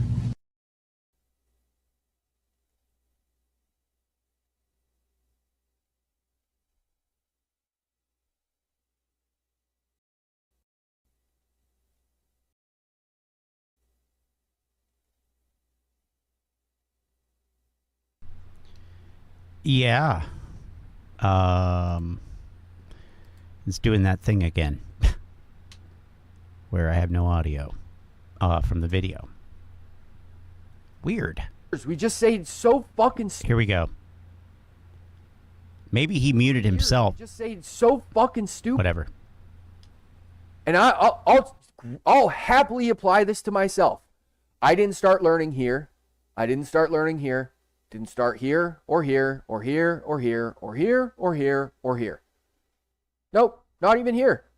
No, in fact, I first started taking a legitimate interest in learning to trade right here. And then I didn't actually pick up the first bit of trading book until right here. It took me 2 fucking years to realize, holy fuck, I probably shouldn't stay dumb. And I should probably figure it the fuck out because people like Astro are causing me to catch fucking bags every fucking week. And I'm so fucking over it. I'm so tired of losing. I got so tired of losing because of shitty fucking traders on YouTube and Twitter. And I followed them, just praying that they were right. And they're just shit at what they do. And they don't give a fuck about you. The only thing they want is your fucking money. Subscribe to my thing for $79.99 a month. And then on top of that, subscribe to my other indicator for $200 a month. And then when you're done doing that, also subscribe to my YouTube thing for an additional $50 a month. That's all this fucking community has been for 3 fucking years. I'm sorry if I'm coming in to disrupt the space, but I'm coming in fucking hot and heavy, baby, because I'm done. I'm done listening to fucking dipshits like fucking Astro say, oh, you could have had a Moass if you just sold covered calls. Oh, so that's what you guys were doing. You were telling us that the stock was going to pump, and so you were selling us covered calls at the top because we were too fucking dumb to know any better, and then you scammed us out of all of our money, and then said, oh, my bad, I just didn't pay enough attention. Please subscribe to my Discord for $79 every month. Fuck off! Well, yeah, that's what they were doing. And I hate to say this. I hate to say this.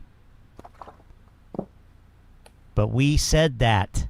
We said that 2, 3 fucking years ago. We said that. Roensch Capital is selling you covered calls while telling you to buy 145 calls.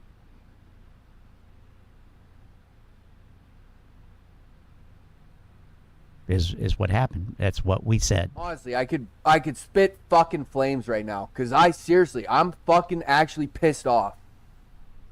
Not because that dipshit has any fucking shit to say about me begging for money. You want to call it begging for money? I don't give a fuck. Do whatever you want to fucking call it. I don't give a fuck.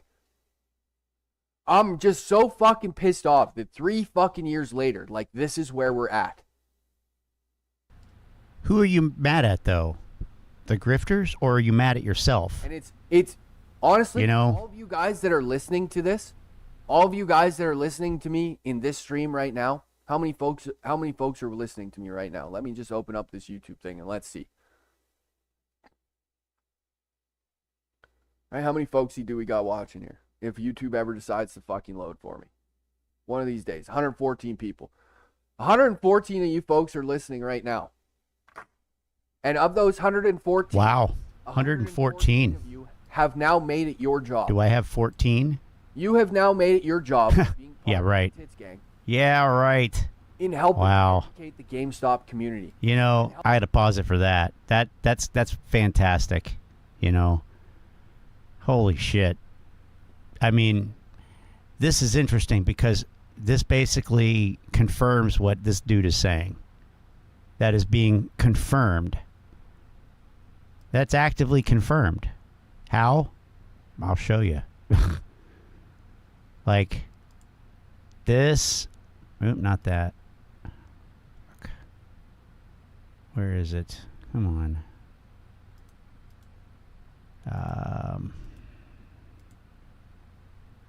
Yeah, that's confirmation right there. Yep. Anyway. We need to be on that. There we go. Get back. Oh, he would have absolutely called. Yeah, he would have. That's a good point. Hey, Chuck, how you doing? Is he saying trade 1348 for $200 a month is a scam? Is that what it costs? Oh my God. Helping show people like, hey, technical analysis does work on manipulated stocks. You want to know why? Because every fucking stock is manipulated, you fucking dorks. Well, not you guys listening are not the dorks. I'm screaming at the fucking idiots. Well, are they though? I mean, I don't know how you can make that geez. Yeah. All these idiots. But not you guys though. You guys are the smart idiots. You're here listening to this idiot. But technical analysis works because of a collective belief and self-fulfilling prophecy. So it doesn't matter if the stock is quote-unquote manipulated or not. What does that even fucking mean? What is not? Everything is manipulated in the strictest sense. But what do they mean by manipulation? I mean, somebody is spending money to influence a stock a certain way because they want others to react a certain way so that they can ultimately then make money on those contrived reactions. Like, it's never been defined and they can't show it. Seller boxing. I found it on a 2003 AOL trading forum FAQ. Like, what? Yeah, it was on an Angel Fire website. It's not there anymore, but it's on the Internet Archive. So you know it's good. What? So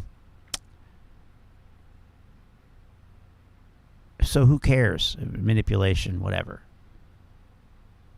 But if you have, you know, a couple 100,000 idiots all believing in the same chart because this particular person has put it out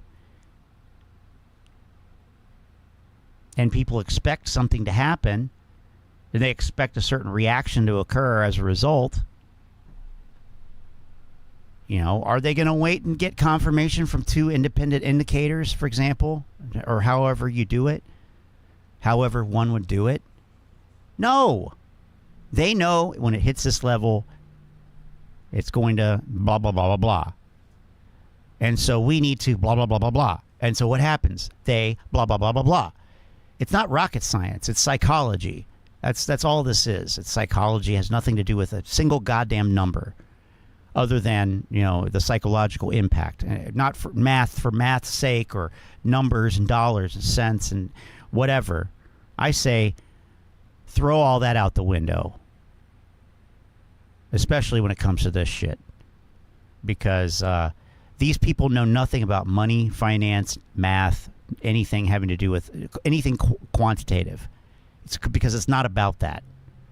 It is about the psychology and the behavioral aspects and such. And I'll, you know, it's always been interesting, but this is like, you know, really kicking it into overdrive with this whole meme stock thing. Anyway, wow. I think there might even be a few minutes left on this rant. I really forgot where Manuel said it was 4 more minutes, so I don't know. Let me know how much longer, if I still need it. Do TA on GameStop because it's a manipulated stock. You sound like a fucking idiot. How do you think technical analysis has worked on SPY? How do you think it's worked on Tesla? Are those not manipulated stocks? Like, what kind of fucking dumb shit? Honestly. So all 114 of you that are listening to this stream have made it your mission to not only learn how to trade successfully, and I'm going to fucking show you. I'm going to change your life forever. I'm going to give you the tools. Oh, well, I haven't heard this before. And do this without fear, without anxiety. Now, wait a minute. But he said that he just started learning about how to do this back here. So he is in the span of, let's say, what, less than 2 years. He's gone from being, as Model 3 dude said, someone who was listening to some dude on YouTube, which is great. So back here, before these two circles, that's what he was doing. And then this is where he started reading. It's where he picked up the first book, he said, which is another red flag to me, honestly. For being honest, it is. And then now, less than 2 years later, he's ready. He's prepared to change everyone's life with the life-changing knowledge that he has, that he's willing to share with you. How much does it cost? Where do I sign up? That is it's a red flag. Without stress, and you're just gonna fucking do this, and you're gonna change your life, and I'll give you the tools. So he's already changed his life then, or is that part of his plan to change his life? If you follow me, in other words, he's selling some other grift. That's how he's changed his life, but he's promising that he's going to teach you how to trade. I don't believe this. I don't believe this. How much is his membership? We may have to write one off and investigate it undercover. I don't know. You might have to go we might have to go all real P&L on his ass. In here have now signed an agreement with the Tits Gang. And you have essentially signed the agreement saying, I do no longer fall victim to the absolute nonsense bullshit spewed by random shitty fucking YouTubers and garbage nonsense on Twitter. And it's our job to help educate the community and show people that we can beat the motherfuckers on this stock. But we have to stop being fucking dumb. And being dumb means being emotional. And being emotional means that when bad man say stock go down, I don't go, wah!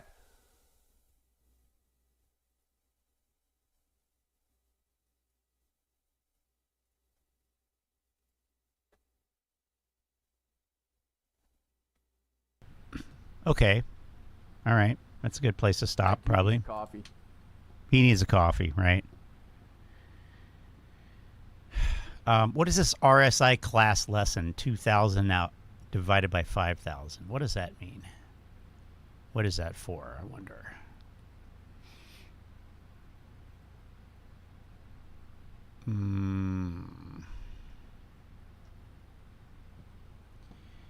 He has a special talent, clearly.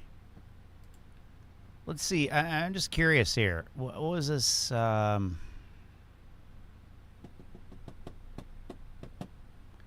This here, the time is nigh. This is from 4 weeks ago. Hello, everyone. It's Jackie, back for another GameStop update. So, we have a really important GameStop update to talk about today because GameStop was he wrong? A very, very important part of something big will happen soon. It says here in the description. This is on March 7th.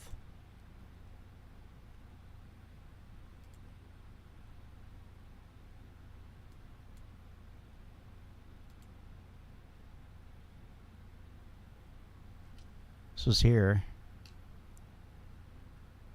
This vertical line.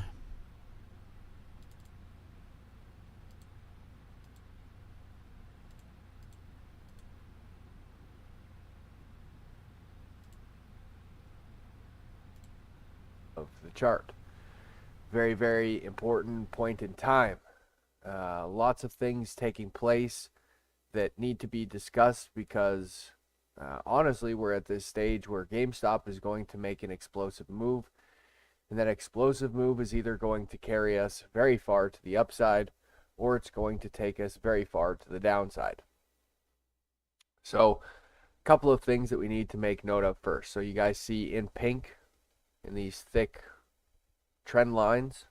Okay, right off the bat, I mean, that's consistent with what he said in the later video. He said that, you know, he was prepared for it to go either way, I believe, or he said, at least he said he was prepared for it to go down. This was before that move happened now that we're looking at here. So at least in terms of that, that appears to jive. I'm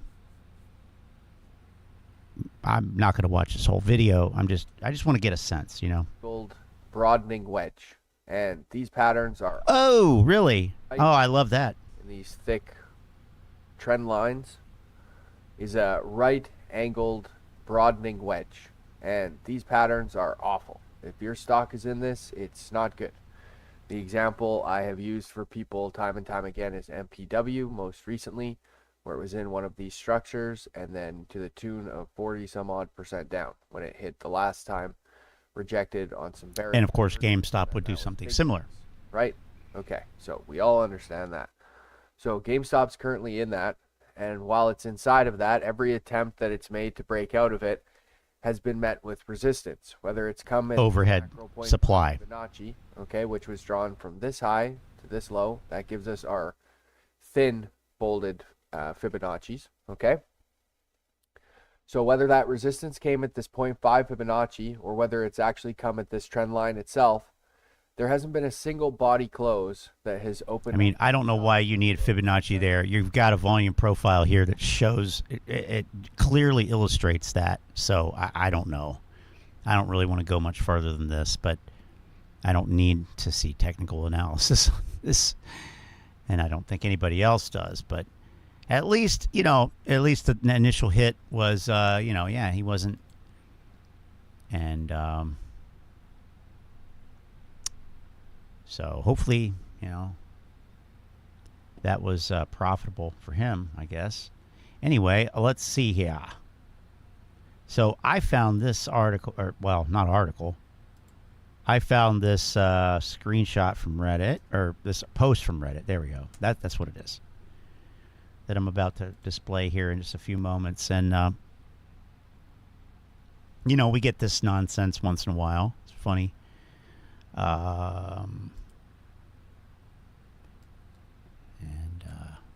Yeah. Why doesn't AMC do a stock buyback? So Adam Aron continues to dilute the AMC shares, but why doesn't he do a stock buyback?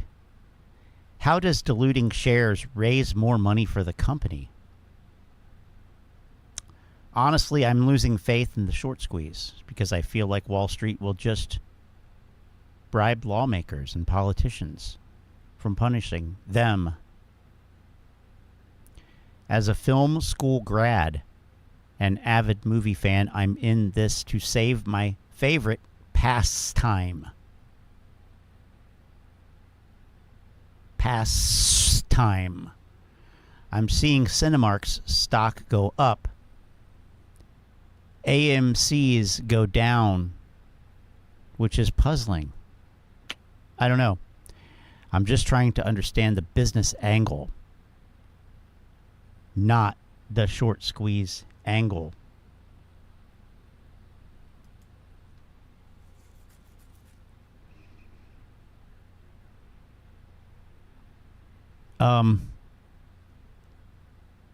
You know, this is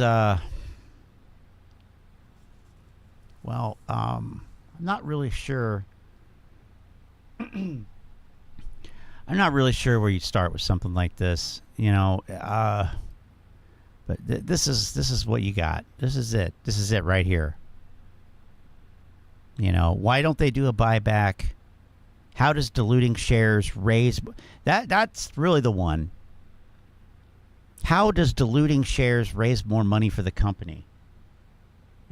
Somebody would ask that. That somebody would ask that blows my mind, you know. At this point, they're losing faith in the squeeze, which means that most likely they've been around for at least some time, and they're a film school grad. Okay, supposedly. But I don't know why you need to be a film school grad and movie fan to be in it to save your favorite pastime. It's not like movies. At no point in this whole thing was Hollywood in danger. So that's also a little puzzling, to use their word. So I don't know. Maybe this is complete nonsense. You know, maybe it is. I mean, clearly it is. But maybe it's, you know, maybe I'm reading more into it than I should. Probably. That's probably it. But it also does not. It's also not out of the realm of possibility that this is real, in the sense that, yeah, this person legitimately doesn't understand how corporate finance works in any sense of anything, and truly doesn't understand. And this is we've had problems with the dilution terminology. I don't like that. I'm not saying I don't like dilution. I don't like the term dilution always being used in this context. I don't like only the term dilution used in this context. There we go. Let's get to this eventually here. How about a share offering? How about selling shares? How about raising capital? Would they understand? Would they be able to grasp what it means if everyone adopted the terminology of raise capital rather than diluting shares? This is the problem with this focus. It's false. It is a false narrative. Ultimately, that corporate finance, business, Wall Street, everything is about increasing shareholder value. I'm sorry. That ain't the case. And this language here reflects that, in my opinion. This misuse of terminology, this misappropriation of this term, dilution, as meaning this bad thing, making it weaker, as if that's the only outcome, that's the only purpose, when in fact it's not a purpose. It's a byproduct, potentially, but it's not the purpose. And when people talk about it this way, you know, it reinforces this idea that it is the purpose, or that they're being punished, or that the only thing that matters is the share price to them, their ultimate profit and loss. And it can't be favorable to everybody. It can't be. It can't be favorable to every investor. Not everybody's going to be maximized. And so what we've seen, and this is like hit the zoom out button a few more times here. And what you've seen over the last 40, 50 years in this country, and probably others, is this reframing of the capital markets as the retirement fund. And so that has to go up, right? And so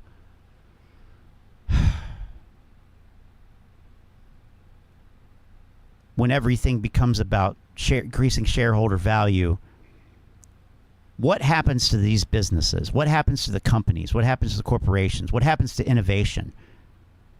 What happens to legitimate business operations that sustain industries and or societies? They get destroyed from the inside.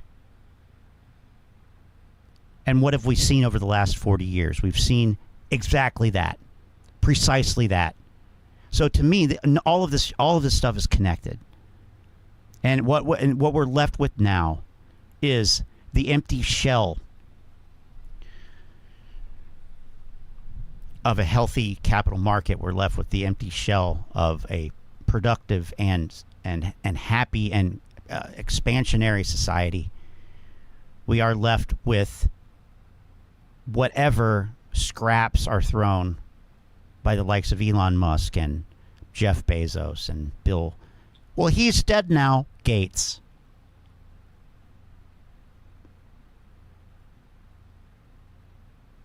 And no, Morant's rants, it's not because of private fucking equity. It's not. Very much not.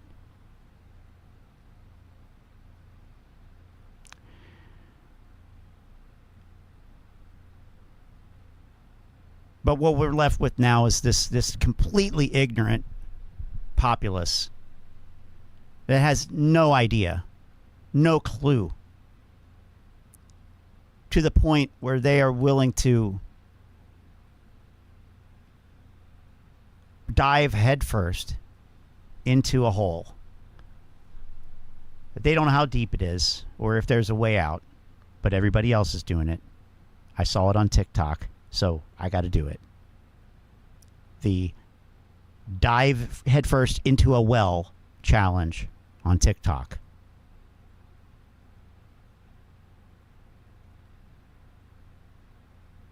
Which I don't know if was an intended consequence of this. I don't see how it could ever have been seen as that, especially when this course was set, or at least when this started happening 40, 50 years ago. For further reading on this is The Great U-Turn by Barry Bluestone. I've mentioned this before, but and that's this, you know, and why do we have so many of these zombie corporations anyway? This book was published in 1988. 1988.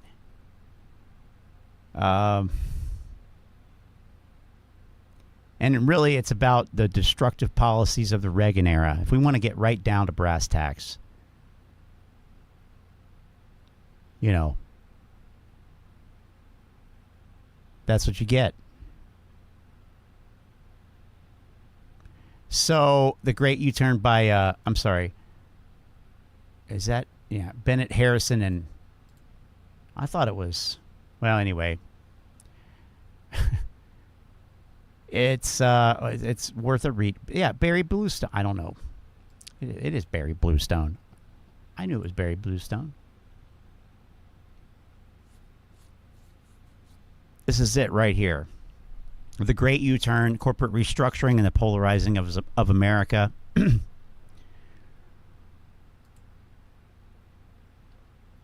This devastating critique by the authors of the deindustrialization of America documents how the economic policies of the Reagan era have damaged the American standard of living and suggests how this trend may be reversed. And spoiler alert, it did not reverse. It only intensified. And even in the last 5 years, it's only intensified even more. I'm not like a doomer, but I'm just saying, in my mind, it really, you know, all this stuff plays into the conditions that created this mess that we have now that we call meme stocks. The fallout of which I still say we're not going to know for a while. However, moving on from that,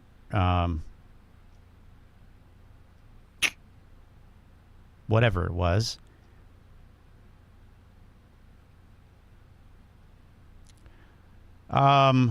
Now.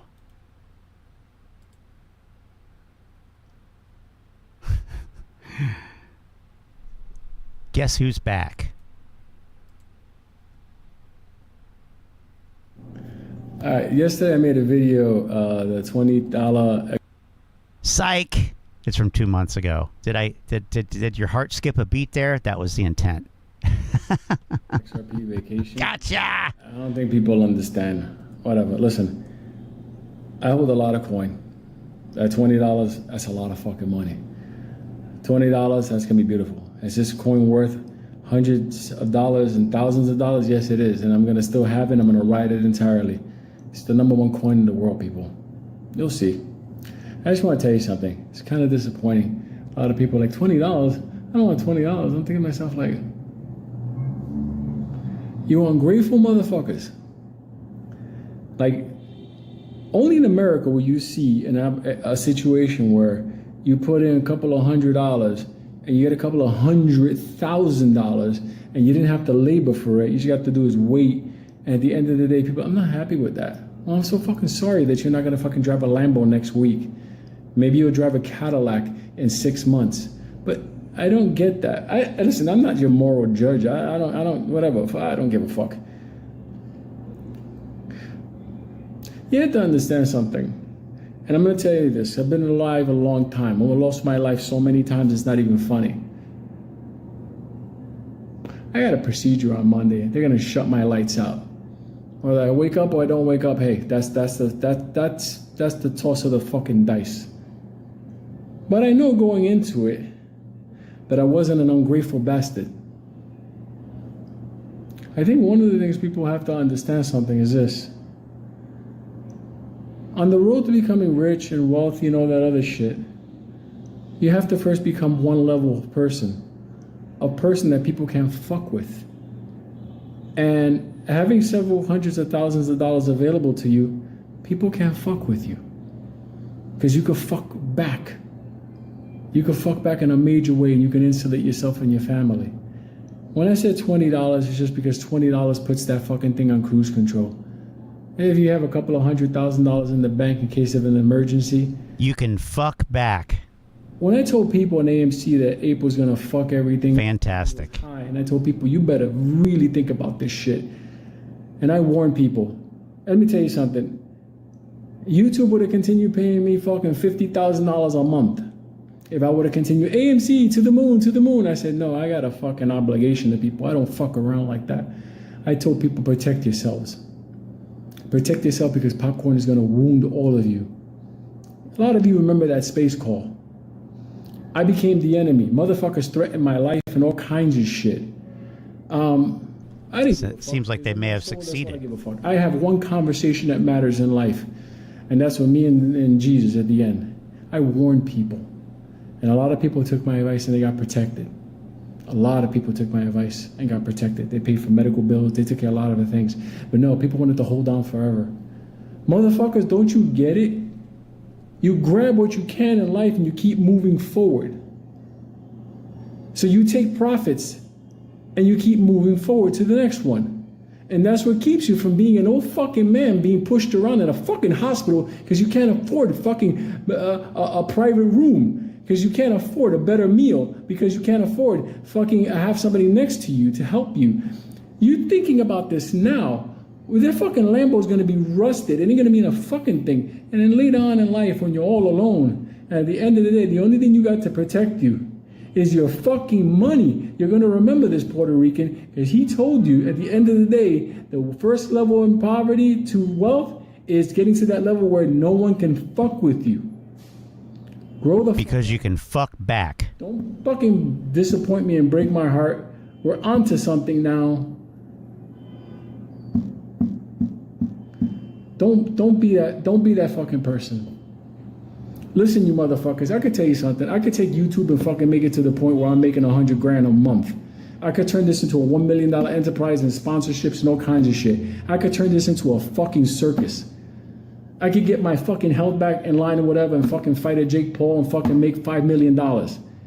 You think I can't turn this shit into a gold mine? I don't fucking do that. I don't ask you for fucking money. He can turn it into a Wyckoff mine. Take the fucking beating, and when you're done, you're gonna look back and say, I won that fight. Because in the end, that's all that matters.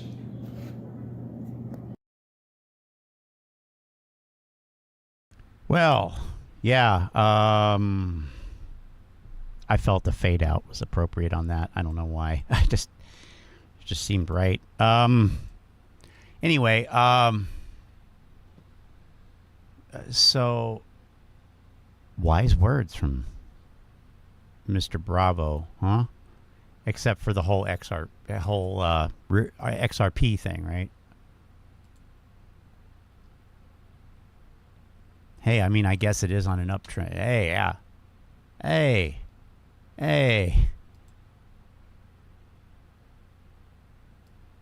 Well.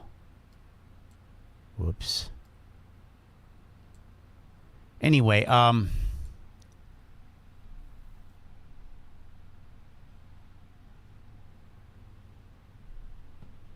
you know what? I wonder if... No. No, there's no way. Really? Did I just figure this out? I think I just figured it out. Yep. There it is. I just figured it out. Wow. Why did I not see this before? Notice anything? Yeah. So, duh, of course. This is why Lou said this. He was a genius. Lou was a genius. I can say that with certainty now. I'm trying to find the right tool to describe this here, or to illustrate this here. I'll find it. I forget where it's at. It's the one where you can show things with. Here we go. Right here. Okay, look. This is so simple. I don't know how I didn't see this before. Okay, look at this. Okay? That. See that? Yeah. Okay. Stay on the drawing tool. You cuck. Okay. See that? Okay. Then the orange line is AMC. Okay. See that? Huh? Huh? Huh? Yeah? No? Okay. Let's try again. I'll just do it verbally, okay? We're more of a words crowd than a numbers crowd. XRP went way up, like 1.5 times, okay? And then it came back down practically to where it was. Ultimately, it would come down to where it was and below, but at least at this point in time, which, by the way, is April of 2021.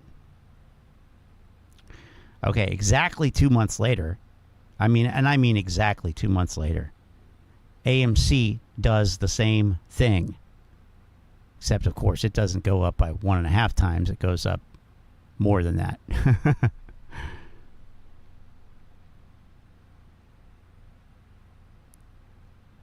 but the way the scales overlay, it looks like it's the same amount. So proportionally, it is. And then it comes down to ultimately to below where it started. But it's offset. The offset nature of this is what I'm calling attention to. And look at it here. Right before or during the GameStop squeeze. Right here. Actually, it was after. So maybe they did this in reaction here. All I'm saying is I figured it out. $100 a month, you could know it too. Sign up in the description. See ya. Just kidding. But that's how easy it is to grift. I mean, look, you could easily grift off of this. And that's what people like Ants Trades do. Astro, etc.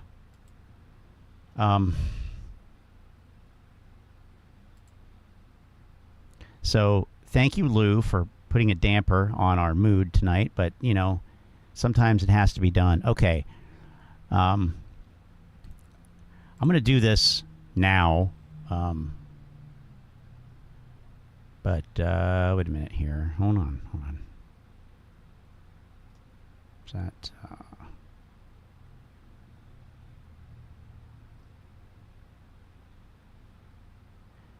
Okay. Right. Okay. Let's see this one here.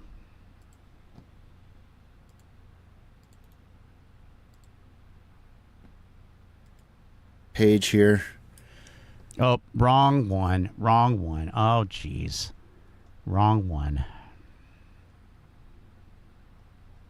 I'm getting all shook up here.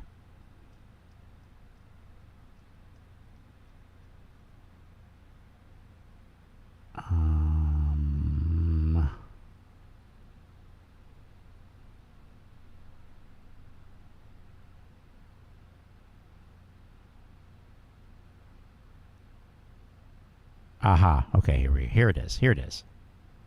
I didn't go back far enough in the chat, but here it is. And I know we have a noisy Corax in the chat. Exactly. Yeah, the chat. I'm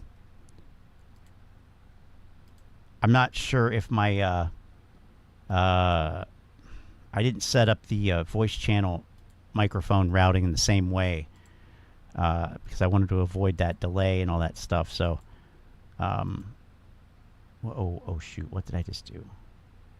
Hang on. Where'd my chat go? I lost the oh, crap. Hang on. Oh, man. Kent. Boy. I feel like, let's see. Crap.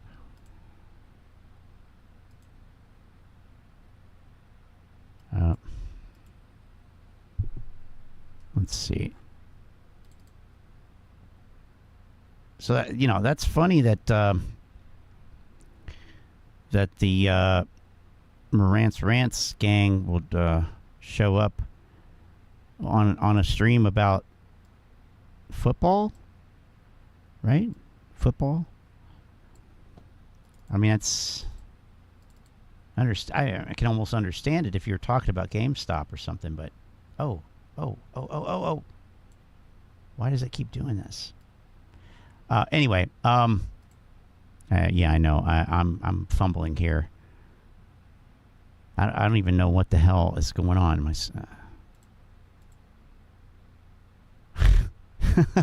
This is ridiculous.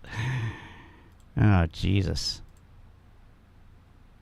What the fuck? Okay, I'm going to have to work on that for a second here. But in the meantime, let's play the late night Traders Roundtable clip. Sell them below $3. Exactly.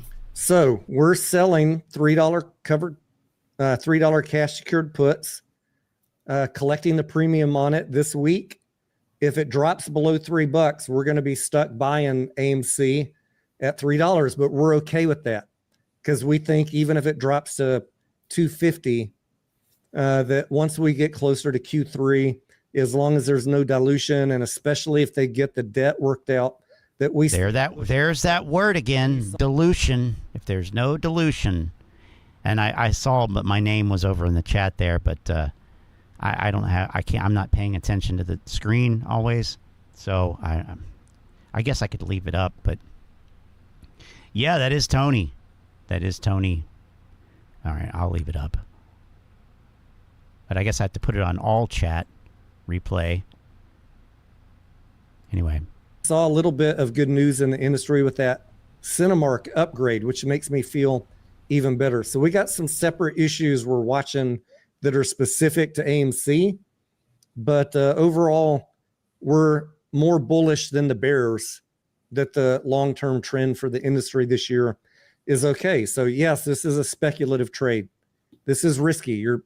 You're buying shares in a company that's not yet profitable. Let's be very clear. I saw Corax, I saw on your friend's channel, they're saying Tony DeNaro is telling everybody this is a long-term play. Mediocre, have you ever heard me say this is a long-term play? You've known me for years. Nothing's long-term. We don't care. We're not emotional about the stock. We don't care, right? Ain't nobody gonna tell me. Number one, I'm gonna get this right off. I'm kind of done with it, to be honest. It is about time you guys actually hear what I really think. Oh, here we go. My portfolio is my fucking business. Okay, what I do with my money is my fucking choice. I completely agree with you, man. It is. It is absolutely 100% your portfolio. By the same token, then, why are you on a fucking public website broadcasting your fucking portfolio to the fucking world? If it's your business and your business alone and you don't care what anyone has to say, why are you streaming it? Shut the fuck up about your goddamn shitty portfolio. Nobody cares. I certainly don't. I don't think anybody here does, because we know your portfolio fucking sucks. most likely. Or it's the greatest portfolio in the world. It doesn't fucking matter. But still, I ask, then why are you talking about it online? This is a clown, is what you have here. You got a clown, because nobody cares about your fucking portfolio. And no serious fucking traders sit around and talk about their wins on a live stream on fucking Friday night. I'm sorry, Tony. Terrible fucking idea. Now, so, hey, if you don't want people to talk about it, then don't tell them. Don't give them anything to talk about. Like that Bonnie Raitt song, let's give them something to talk about.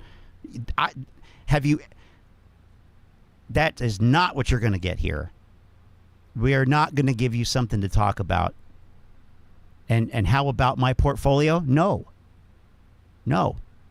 What are you? What do you trade? Here's what I trade. Fuck off. That's what I trade. It's none of your goddamn business. And I'm not going to tell you. And furthermore, you asking the question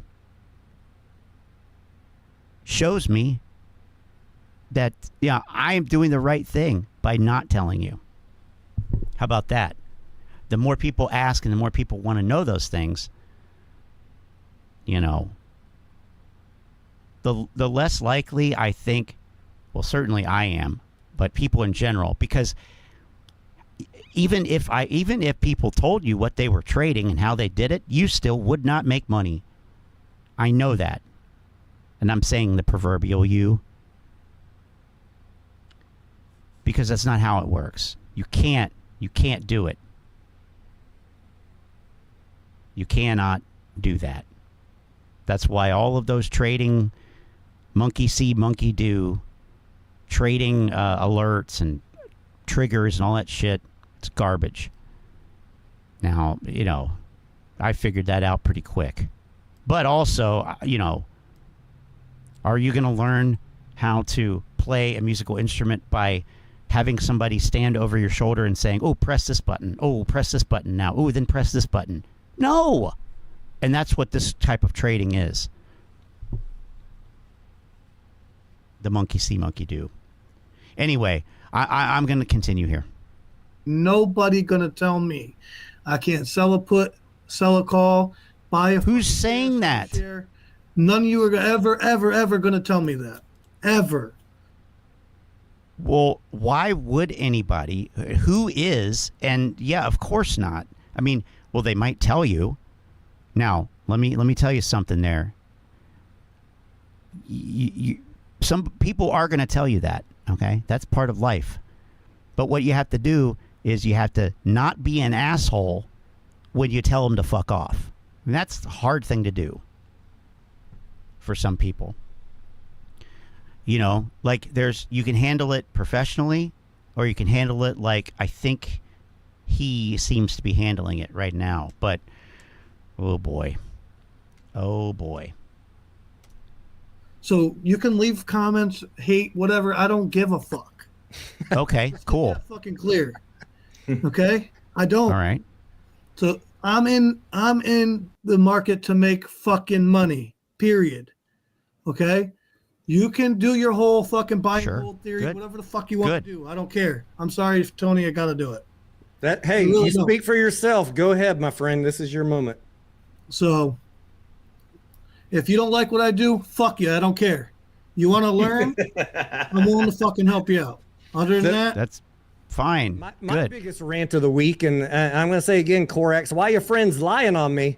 The fact that I provide coverage on a stock. I don't control them. But they're not the only ones. I provide coverage on a stock, and all of a sudden I'm pumping it. Like I've made 20 Hycroft videos.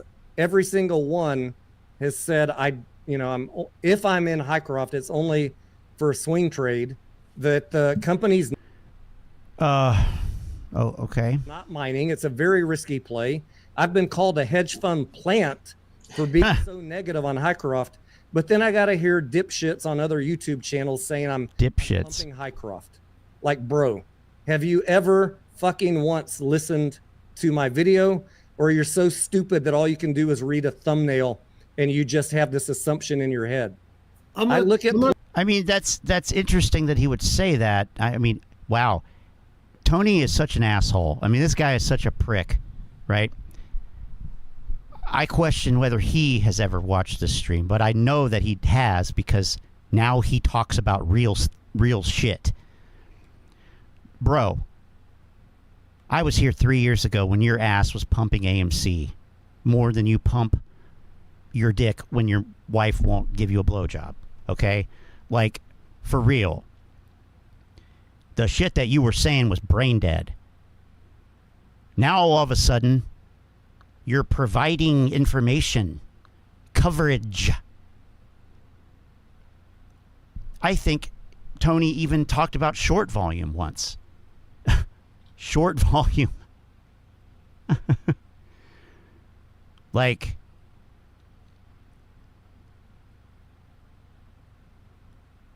I'm at a loss for words. I wish I had the time and patience to go back through, you know, a lot of his live streams, because you know what? He did say that it was a long-term play. He did. Absolutely. I don't have the timestamp. I don't have the link. So, for all intents and purposes, consider that to be... oh, Manuel shared it. Oh, God damn it. I'm losing out. I can't keep anything straight here. Hang on. Is it the one below that? Shit. Compilation video. Oh, there we go. All right, hang on. Like, this is how ridiculous this clown is. I mean, I honestly, here's the thing. I don't know why this motherfucker and others, you know, like Morantz. But hang on, I gotta pull in my other video player here. But how many times do you have to be basically shown that you might be able to fool your dumbass audience? But come on. I mean, really? You think that I'm that we're that sloppy here?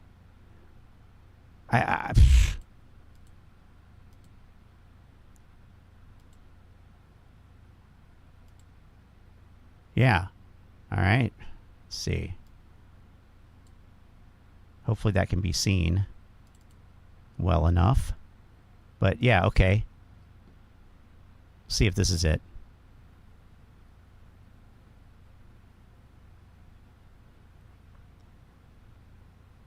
So these, pretty much everything from here, from July 6th, 56, 58, we're going to see a lot of covering starting to happen.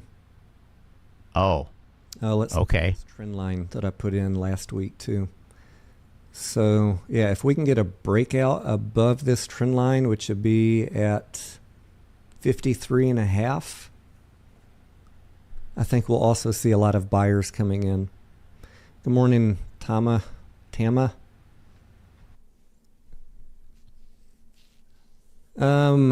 Payment for order flow. I don't think that payment for order flow is specifically being used by brokers to hold us down, although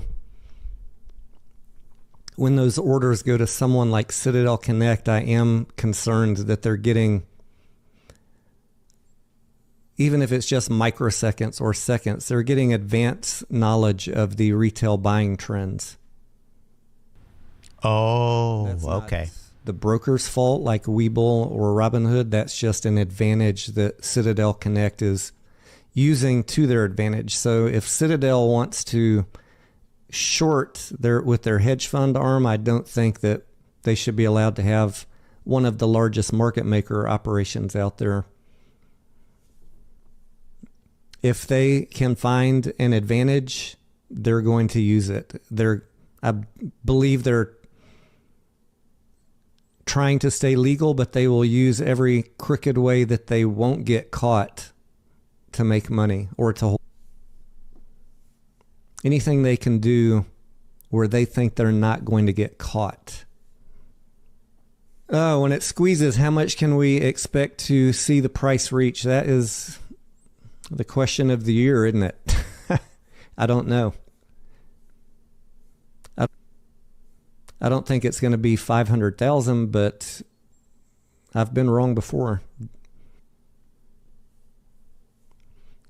I'm in no hurry to sell, so when the squeeze happens, I'm just going to watch the chart and ride it as high as I can. If it hits certain thresholds for me, I might offload a small amount of my position and let the rest keep running. But sounds like happened to Citadel. Wait. That sounds long-term to me. So, I mean, there you go. I guess, Tony, you asked for us to show you where you said that, I think, or something. There you go. There it is. Your words, not mine. Fuck you, fucking clown. Show up in my chat and defend yourself. Instead of slithering around in the background. Although those days have passed. The chances for that have passed. It's just now seek and fucking destroy. But we're not even through this whole video yet. He's got more shit to eat, it looks like. Yes, it could bankrupt them if they have a large enough position. What a clown. Depending on what their leverage factor is. I don't know if they're 500 to 1, bro. Bought their short positions with cash, or did they buy it on two? Did they buy them? Did they buy? How did they? Hey, how did they buy their short positions, guys? Did they buy them from the guy on the street? How did you buy your short position? What did he take? Did he take the Donahue George stock trading class? Oh, there are billions of dollars in debt from naked shorting. That's the level of shit that this sounds like. He's making Donahue George sound smart. Leverage they have. If this thing pops up really quick, that's going to margin call them even more. Yeah, it's going to hurt. We got multiple bingos coming up already? Wow. A lot of short funds. Melvin Capital, for example, got burned in the GameStop one. I'm curious how many hedge funds are shorting AMC, and I'm also curious what is their overall position as a percentage of their portfolio.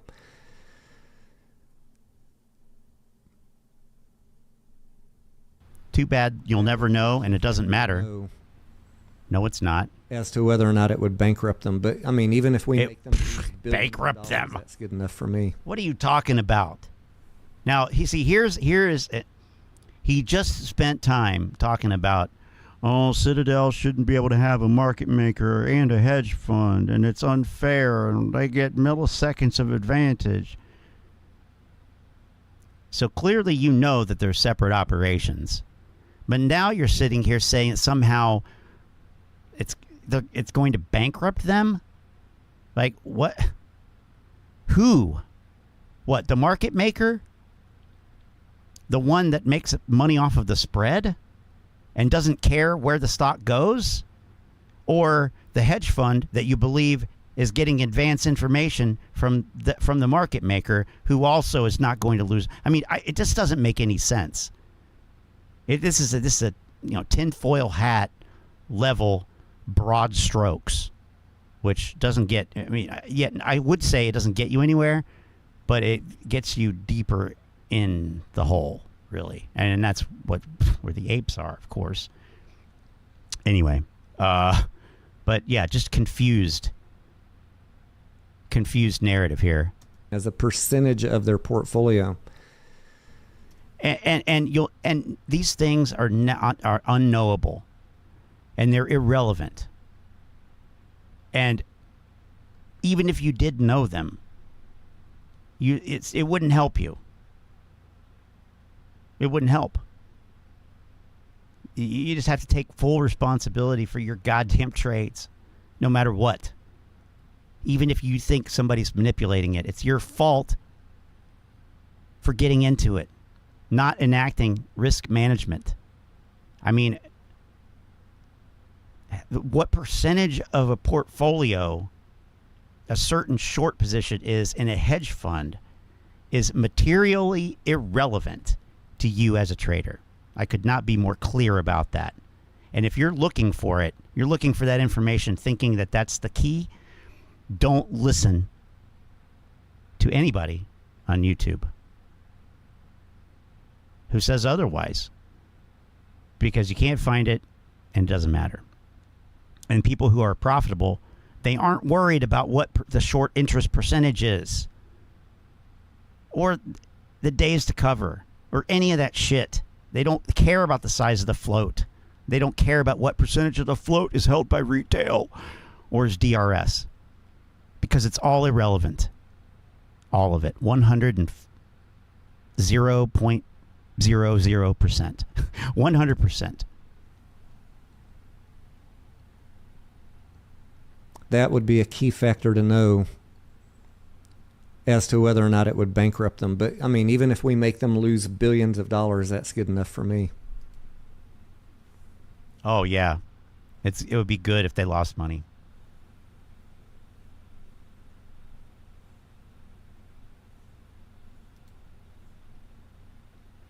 Yeah, if AMC hits $100,000,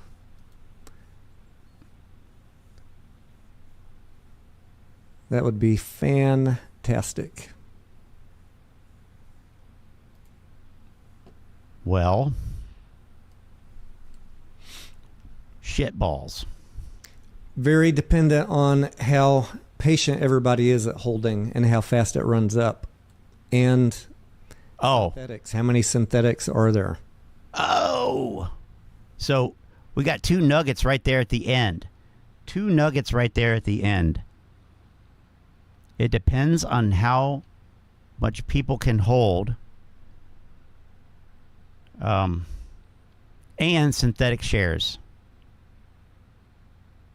So pump and dump / Ponzi scheme and conspiracy theory, fake shares, counterfeit share, crime. Cool.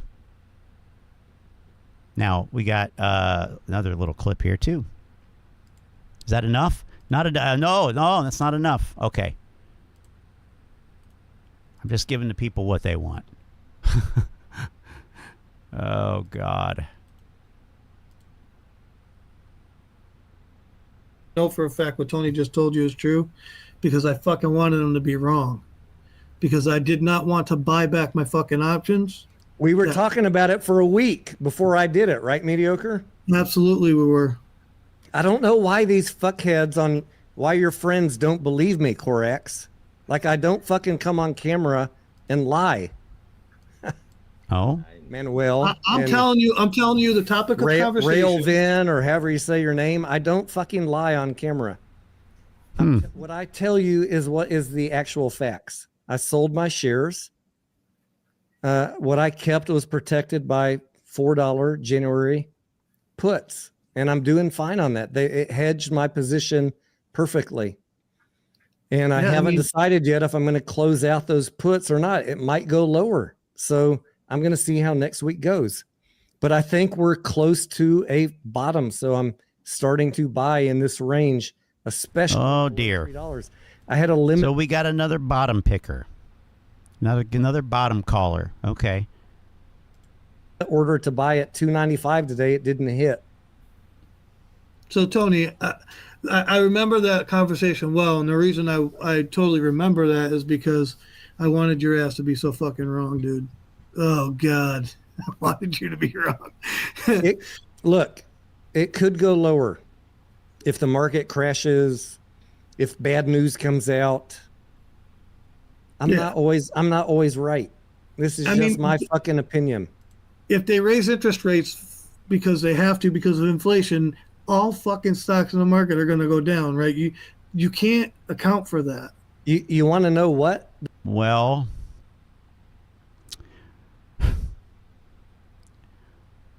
okay. Though, you want to know what? I'm not risking enough that it fucking matters. Yeah, that's always the key point. I'm not one of these people that is ever going to be crying on YouTube that I'm losing my house or getting a divorce because I risked so much on a speculative play. It's a speculative play, guys. Read the risk factors. Size your position appropriately, and don't cry to me. On a completely different point, I would say, as a reminder that I usually say a couple times on Tony's shows, is everyone getting excited about, will the Fed cut rates? Will the Fed not cut rates? And I would just remind people that interest rates on U.S. Treasuries are a function of growth and inflation expectations. And if the Fed's cutting rates, that means they expect growth. Economic growth is going into the toilet. Keep that in mind when you get all excited that the Fed's announcing rate cuts. Manuel says, why did you delete your clip celebrating with cigar? I think it was in the moment, Manuel. All right, you guys want to know the answer to this. I know a lot of y'all want to know the answer.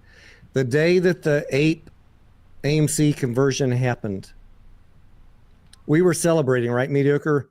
We had sold our AMC high. We had bought APE cheap.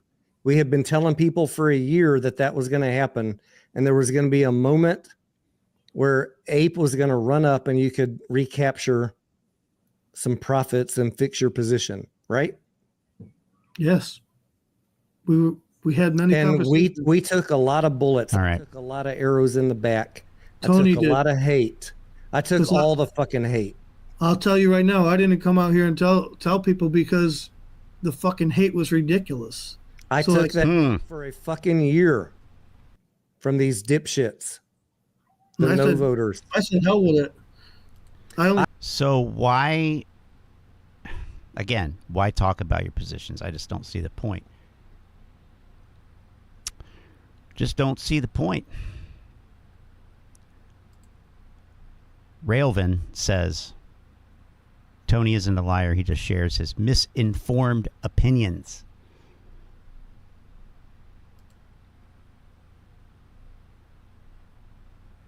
All right, one more clip here.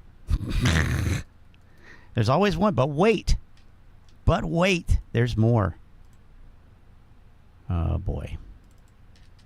My prayers will be with you. I want all of you guys to get out with the. Hang on.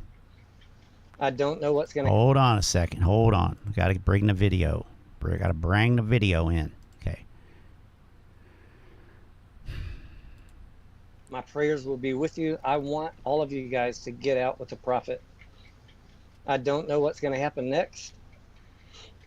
So, and like I said earlier, hours ago, many of the people on my Discord, they made their own choices. They have different positions in this play than me. And we're pulling for every single one of you. All I want is for you guys to get out with a win. But I've been telling you what I think is going to happen.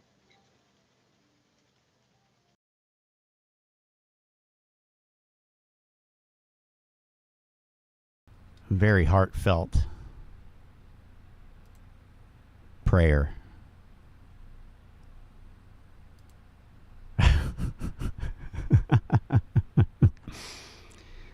Oh dear. Now I got to go back through this and see what we did and did not already look at from here, because there's a lot. But because I had to go way back up here to find that last couple ones.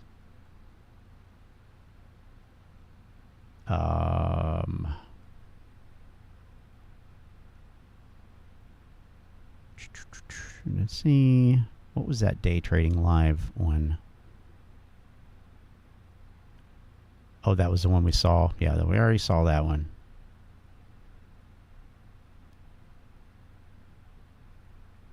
Taking a swing. Oh, okay. So, all right. That was some pretty heavy stuff. right? So maybe we should lighten up the mood a little bit with something that, you know, we can all unite around. It's not financial advice, not legal advice for entertainment. Don't mean anything I say is my opinion. Any financial decision based on anything I say in these videos. That being said, hit the like button, subscribe button, all that YouTube algorithm stuff, so you get the videos I put them out. See them. Oh yeah. That data, like I tell you, we're gonna get a hot take on Volkswagen. It gives a false narrative to market. Hot take. So we can make bad trading decisions.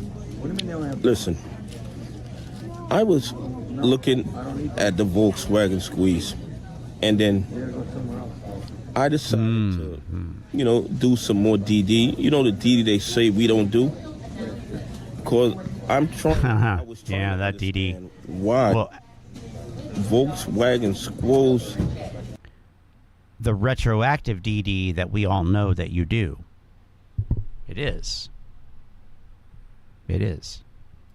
And we're 3 years in. And where were the trolls throughout that whole potpourri, Manuel? That's what I want to know. Where were the trolls? Where were the minions? Where were the haters? Where were the meltdowners? Nowhere to be found. Kind of interesting. You know, when I guess when there's nothing to say, there's nothing to say, right? And we still haven't squeezed. And then I noted the distinct differences. I was trying to understand why Volkswagen squoze, and we're 3 years in and we still haven't squeezed. Well, I mean, the thing is, Donnie here, see, you said you did the DD, but there's no way that could be true if you're asking that question, because then you would understand what precipitated that Volkswagen event, and you would know that it bears no resemblance to the situation here in any of these meme stocks. Zero of them. So that right there, I mean, if you actually did DD, as you said you did, which you clearly did not do, yeah. So what the hell is he going to talk about for the next 3.5 minutes? That's my question. And then I noted the distinct differences between the Volkswagen squeeze and the AMC squeeze. First of all, Porsche ended up owning 74. Oh wow! 1% retroactive DD. Volkswagen yes, here it is. Shares, the outstanding shares, and then the German government owned 20%. So you had like 94% of the available shares locked in. But you know what's the most important part of that equation? In my opinion, the most important part of that equation is it went down in Germany. Okay? It went down in Germany. And in Germany, they don't play those games with the naked shorts. They don't play those games with the FTDs. They don't allow the bad actors to do what they do in the United States of America. Had the Volkswagen here we go went down to the United States with a United States company owning 74% of the shares and a government agency owning 20% of the shares, the bad actors will have still shorted another 100% of Volkswagen shares that did not exist, and nothing would have been done. Well, I mean, there's no... Okay. Sure, right. And pigs would have also been flying at the same time.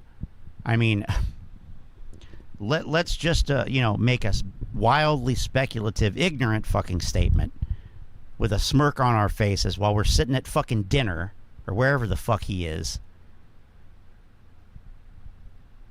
and mislead people with it. I mean, give me a fucking break. Yeah, I love that we're here with the Volkswagen chart obviously showing in the post-Moass phase. Right. Dude, like, oh my God.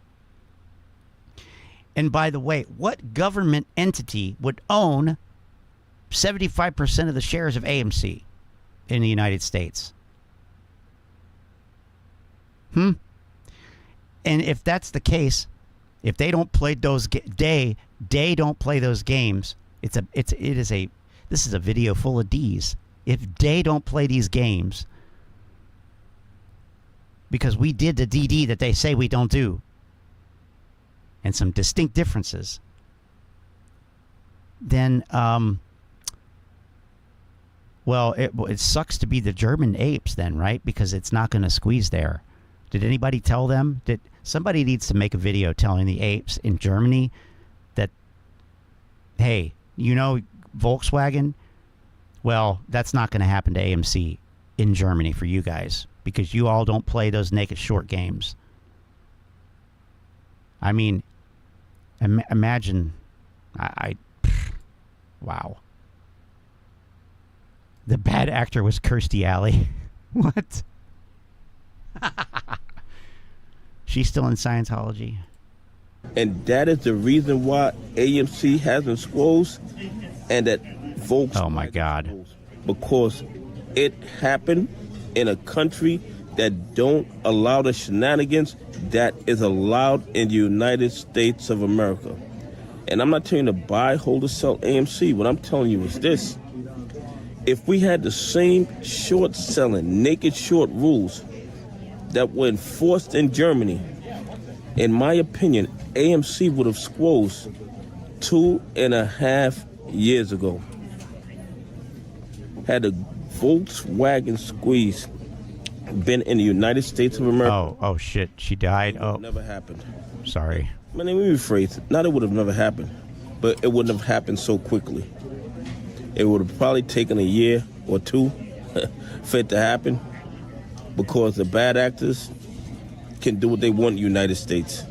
United States, in my opinion, is the only country where you could Wait, so now he's saying it would have happened, it just would have taken 2 years? Oh, okay. With no real repercussions, no real consequences. So the only reason, what an idiot, AMC hasn't closed yet is because the bad actors don't have to follow any short selling rules. They can create a not true amount of counterfeit AMC shares. Not true. Until their liquidity runs out, or until the SEC, the DOJ, why would their liquidity run? Enforcing the rules of the market. I want somebody to explain this. How you get out of this loop in their minds? How does this work? Because so far, they've been, quote unquote, they have been successful. This is all in air quotes. They've been successful at kicking the can down the road. But why would they have liquidity issues now, especially when the stock is so low? I don't know. Nobody can explain it because it doesn't make sense. There is no explanation. There is no rational way to show what he's saying with any evidence. I'm sorry. There is no evidence. That's the easiest way to say it. There's no fucking evidence. I mean, this is a fantasy, magical thinking, ideas of reference. Difficult for AMC to squeeze. Just my opinion. But it's going to be difficult for AMC to squeeze. That's what we do. Because that's what we do. There's the cult. He has it at the end. Interesting. Ryan Hodges had it at the beginning. Donahue has it at the end. It's more of a, a send-off, a final blessing. So it's going to be tough, guys. It's going to be tough. Bow your heads. Let us pray. It's going to be tough for AMC to squeeze because it's not in Germany. If it was in Germany, it would squeeze because they don't play those games. But alas, it had to be AMC in America, where the rules don't matter and the money's made up. And so it's going to be tough, my friends. But I'm going to be here until the end. You're going to be here until the end because Why? Because that is what we do. We are apes. Whatever the smart, sensible, rational, evidenced choice is, we do the opposite because that's what we do. Ape. Together. Strong.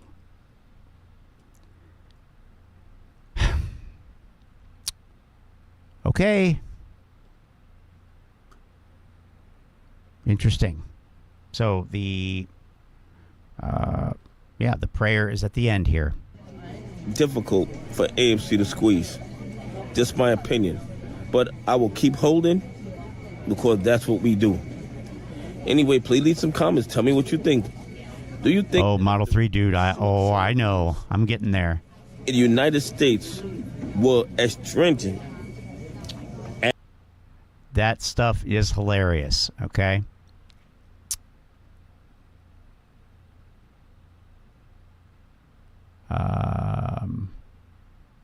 Now, I watched a couple of these. Okay, right. This is like, this stuff right here. I'm gonna get to, so I'm gonna play this one because it's short, and then we'll do his lawsuit, one on his lawsuit, and then I'm probably gonna hop off, and unless there's any, other stuff that comes up, but we will be on for futures tomorrow too, by the way, and I'll have the voice channel open. I'm thinking maybe the whole time. Anyway, yeah, this one here. This is not financial advice, or like tail every day to day trading decision. Listen, AMC stock is severely undervalued. Oh. And the fact that it's severely undervalued should raise the antenna of the SEC, the DOJ, and the FBI. Right, because they monitor stock prices for overvalued and undervalued states. This is a new thing, apparently. So they've got a, it's not even a computer. This is done old school, manually. They've got a guy that sits there and watches the stock prices.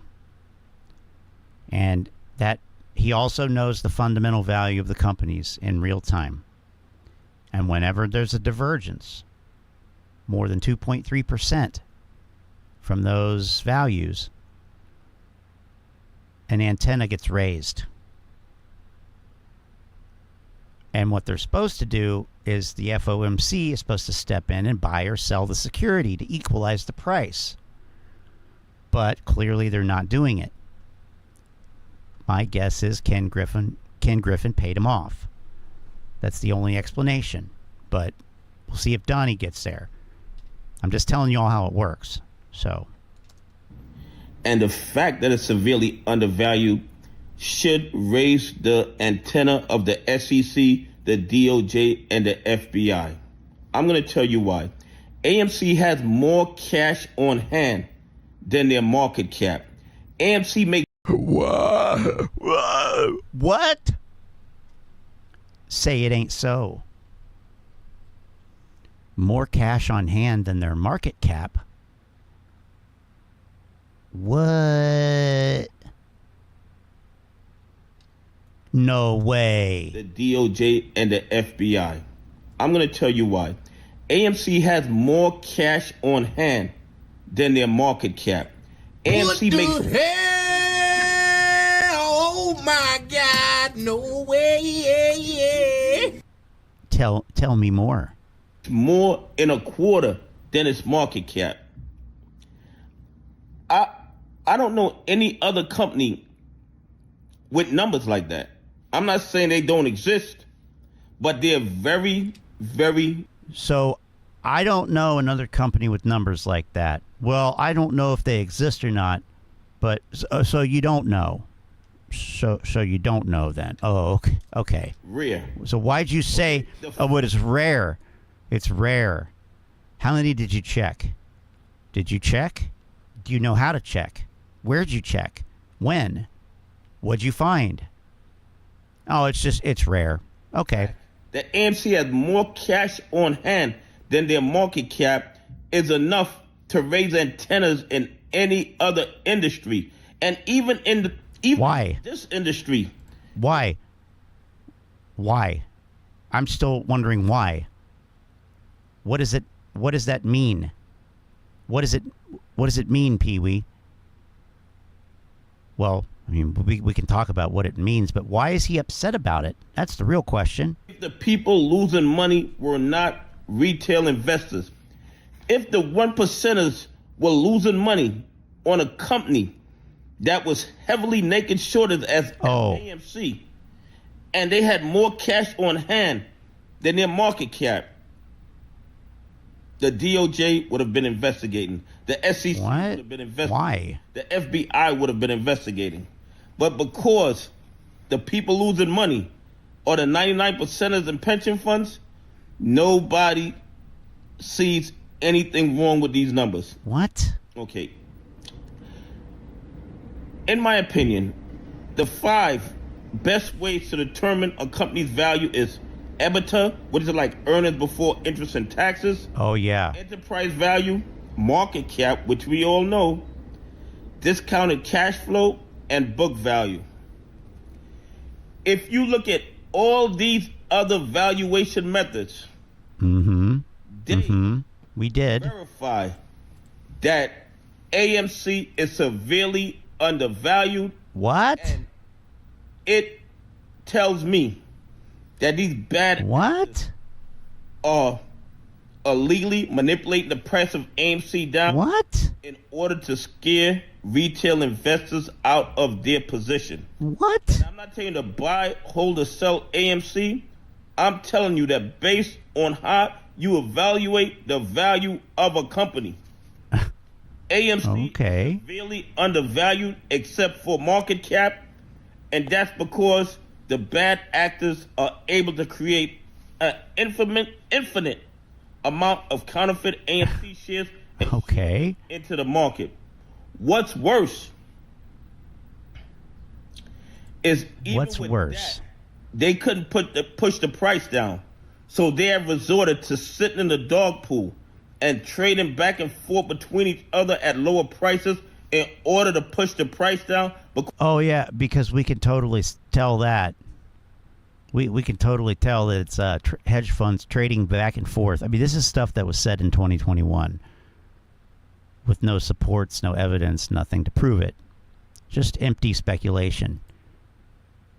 Easy explanation. Oh, they're just trading it back and forth. Yeah, okay, sure. Because even the counterfeit shares that I believe they push into the open market, we buy them all up. So what they do,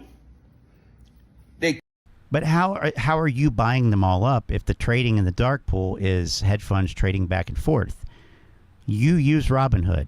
We know he uses Robinhood because he went to a fucking members only invitation only event a couple weeks ago, personally invited by Vlad, and he has a picture with him. Okay, cool. You use Robinhood. You use payment for order flow brokerage. Guess what, Donnie?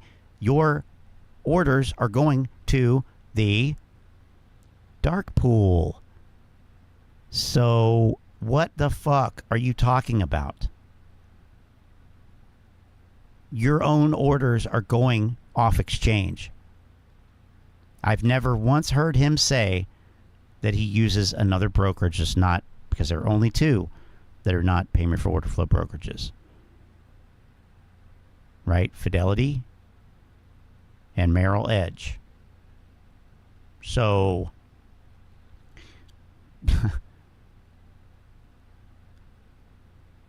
whatever. But there's no evidence. There's only evidence that he's either trying to be disingenuous, doesn't know what he's talking about, or is just a complete idiot. I think it's all of the above. Keep the buy orders and put the sell orders on the lit exchanges to manipulate the price. Everybody knows what they're doing. Oh, everybody knows what they're doing. Right. I love that one. Everybody knows what they're doing, yet and it's illegal, but nobody's doing anything about it. We're the victims. Go to the time and sales and look. You'll see plenty of sell orders on the fucking off exchange as well. You fucking clown. But the SEC is silent. The Department of Justice is silent. The FBI is silent. Why? Because only the 99% and pension funds are losing money. Anyway, please leave some comments. Tell me what you think. Do you think AMC is severely well, what about all those institutions that loaded up on AMC, supposedly? We hear about every quarter when the 13Fs come out. Oh, BlackRock's loading up. Oh, Vanguard's loading up. Oh, Jane Street's loading up. So they're losing money too, I guess, apparently.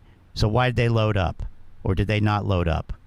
Well, we've talked about it many a time as why those reports are misleading. And you can't use it to say what they're trying to say. But in the narrative, that's what they did. They loaded up. So he's violating his own narrative here. Because why would the institutions load up? And they've lost money too, but well, it's just retail investors and pension funds. Okay, but what about the institutions that loaded up?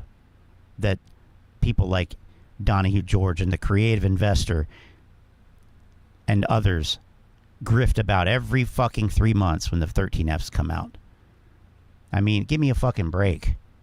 Give me a goddamn break. Because the bad actors are manipulating the price of the stock. Anyway, okay, right. Okay. One more of this clown. So, if everybody doesn't know, he's filed a lawsuit, another lawsuit. Hopefully this is the last one that he ever gets to file. Doubtful, but anyway, check this out. He thinks that he is going to get a chance to personally depose Ken Griffin. This is hilarious. Listen, a lot of people will ask me for more details about the status of the lawsuit. They want to know what was going on. And I did like a brief synopsis of it, and they were also asking about the preliminary injunction to stop the trading of AMC and GME in the dog pool until we got an accurate share count. Here's the thing. When I first filed that motion for preliminary injunction, they were able to get the court to moot the decision. So when I got the Court of Appeals to remand the case back down, I was under the impression that the preliminary injunction would go right back on the docket. But that's not how it works. What I had to do was I had to file a separate motion asking the federal district court to reopen that motion, which is what I did yesterday. I filed a motion with the courts to reopen the preliminary injunction regarding shutting down the trading of AMC and GME in the dog pool till we get an accurate share count, and hopefully we'll get an answer to that within the next few days. And then once the court makes a decision on the preliminary injunction, whether it's positive or negative, if it's negative, if the judge rules that they're not going to shut down the trading of AMC and GME in the dog pool, then what I'm going to do is I'm going to file a notice of appeal, and I'm going to appeal that motion to the Court of Appeals, hoping we get some kind of answer from them on it. I'm going to tell you guys something. While Citadel being the market maker, the hedge fund, and the dog pool, in my opinion, is a violation of our antitrust laws, a violation of our monopoly laws. While I believe that FINRA and DTCC is fully aware of all the fraud and corruption in the AMC play, they're fully aware of all the counterfeit AMC shares that are being traded. I think the best avenue for us to get justice is to get that share count, to get those blue sheets, to get the trading of AMC and GME shut down in the dark pool. If we get that, I believe it's going to expose a lot of fraud and corruption in the play, and the bad actors won't be able to say they weren't aware of it anymore. Aron won't be able to say there's no evidence of naked shorts. When him being in this game for, 30 years, he's fully aware of all the tricks that the hedges play when it comes to naked shorting stocks. He is not a new kid on the block. He is a seasoned veteran. So he knows exactly what's going on, in my opinion. So while, of course, we want to win the whole lawsuit, we want to take it to them so they can change the rules of the market, so that the SEC, FINRA, DTCC can start enforcing the rules of the market and protecting retail investors. Change the rules or enforce the rules? I think. Which one is it? Change the rules or enforce? He said both. I'm just letting him talk. You know, there's really nothing. I mean, what do you say? What do you say to this? I mean, this is brain dead. It's not. The rules of the game is not why you lost money. Let me say that again. The rules of the game are not why you lost money on AMC or any meme stock. It was not because of the rules or someone breaking them.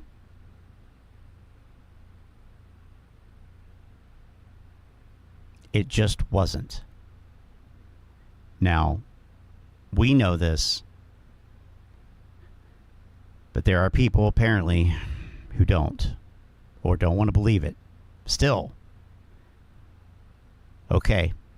Not even halfway through this fucking explosive diarrheal I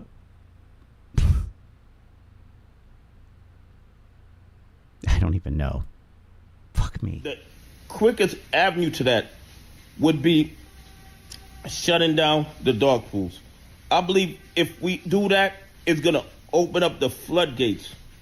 It's going to open up the floodgates of the fucking bid-ask spread. I hope. Now, this will never happen. This will never happen. Let me just say that again. What he's saying here will never happen. But, God, I hope it would. Because they would find out real fucking quick that on these fucking, especially on these shitco stocks, without the liquidity of the market maker, you are going to be fucked.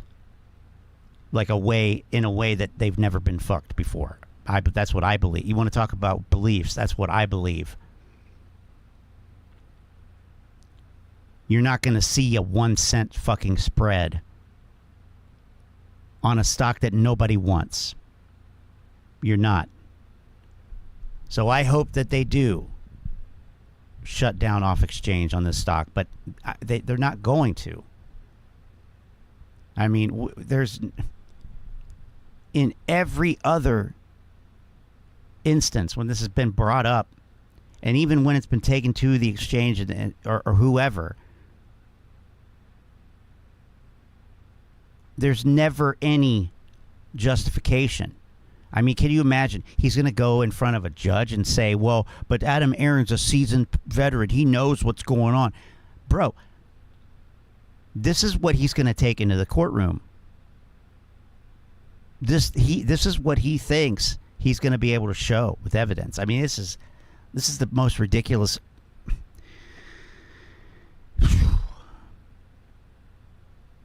I can't even believe that they're entertaining this bullshit. I honestly, I can't. And if it actually gets much further, I'd be very surprised. Fairness, transparency, and justice in the market. The judge ordered a trial date for January 27th of 2025. That's plenty of fucking time for him to shoot himself in the foot. Oh my God. Can change. Trial dates can change. 2025, and for January 27th of 2025, and trial dates can change. Trial dates can change depending on everything else that goes on. But what the judge did do is order mediation, and we have 15 days from the date of the order, which was April 2nd. So we have till April 17th to choose a mediator, or the clerk of the court is going to choose one for us. So I have sent an email out to the defendants attorneys, asking them when can we sit down or have a Zoom meeting or have a phone call to decide who is going to be the mediator. What I'm going to do is next week, I'm going to go down to federal court and get a copy of the list of certified mediators, and then I'm going to call a few and see which one I feel is fair. Not saying they're all not fair, but, you know, personalities are different. So I'm going to call, and hopefully Ken Griffin's attorney, Citadel's attorney, Robin Hood's attorney, DDCC's attorney, FINRA's attorney can all agree on a mediator to mediate a settlement. Okay? Right. And the funny shit. And the funny thing here is that he said Robin Hood's attorney. Remember, Robin Hood's a defendant on his lawsuit. The same Robin Hood that invited him to the invitation-only event a couple weeks ago. So that's kind of awkward, kind of weird. But he's going to shop around for mediators. He's going to kick the tires, see which ones he thinks he can manipulate. That's what he's really saying, I think. I have no clue how this guy was a practicing attorney. But he, it's funny because, you can see, like, I sent an email to the defendants, or to the defendants' attorneys, like, you can tell he's rusty. But he enjoys the LARP here. He definitely enjoys this role playing as an attorney because he can't do it in real life. This is the only way that this guy can practice law, representing himself. It's true. It's the only way he can practice law, so he's living it up. Hopefully we can get that done. The judge wants that done at least 110 days before the trial date. So at this point, once we get the mediator set, which the judge requires in 15 days, then there's some other motions that I plan on filing, because I believe there's certain aspects of the lawsuit that should be open to summary judgment. So I will be filing some summary judgment motions because I believe the evidence of what they did is overwhelming, and we should only be having.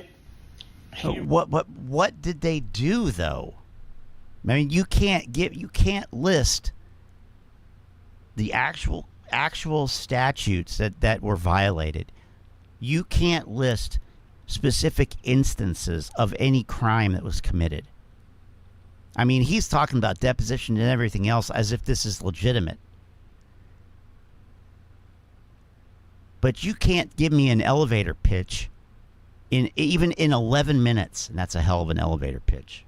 That's a hell of an elevator ride. That's a elevator nightmare. You can't give me any type of concise summary of the actual charges and the actual instances, I should say, of these crimes, except that the company has more cash on hand than the market cap, and the price is too low. It's undervalued.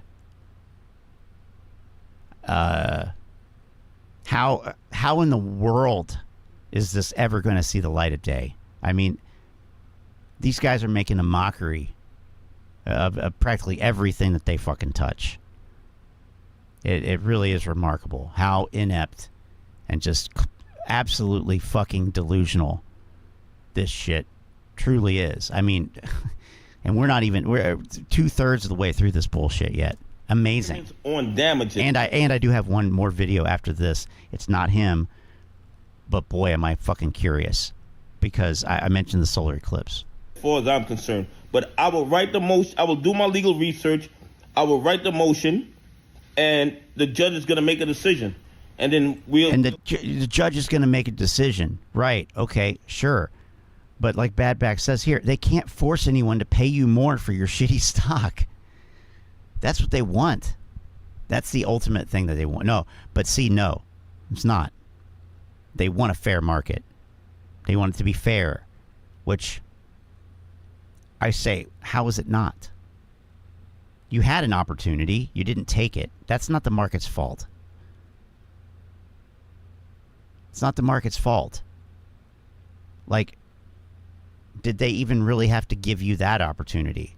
But they did. You could look at it that way. Did you take it or not?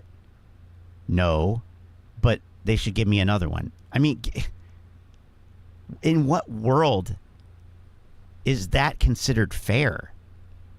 I don't know. I don't know. These people need to fucking grow up. I mean, this fucking clown needs to grow the fuck up.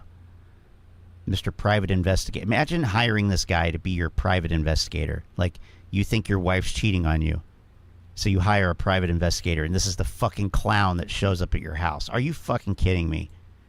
We'll work from there. What the fuck? Also, I have to start preparing my motions to request discovery from FINRA, and of course, you guys know I want the blue sheets. Robinhood, DTCC, Ken Griffin. Discovery for what? Like, maybe you should think about maybe listing the violations. You know, the U.S. code sections, the laws that were broken. Because I'm sorry, sir, you are not. You just want all of the books. You want all of the, all of the trading data. You're not going to get that. You are not going to get that. They're not going to give you all of the data so that you can fish through it and maybe find something that you think, I mean, it's not going to show anything, but that you think might show that's not what you are completely out of fucking place. Completely out of fucking place. Not to mention it is probably proprietary info. Yes. Like, you are not going to get that.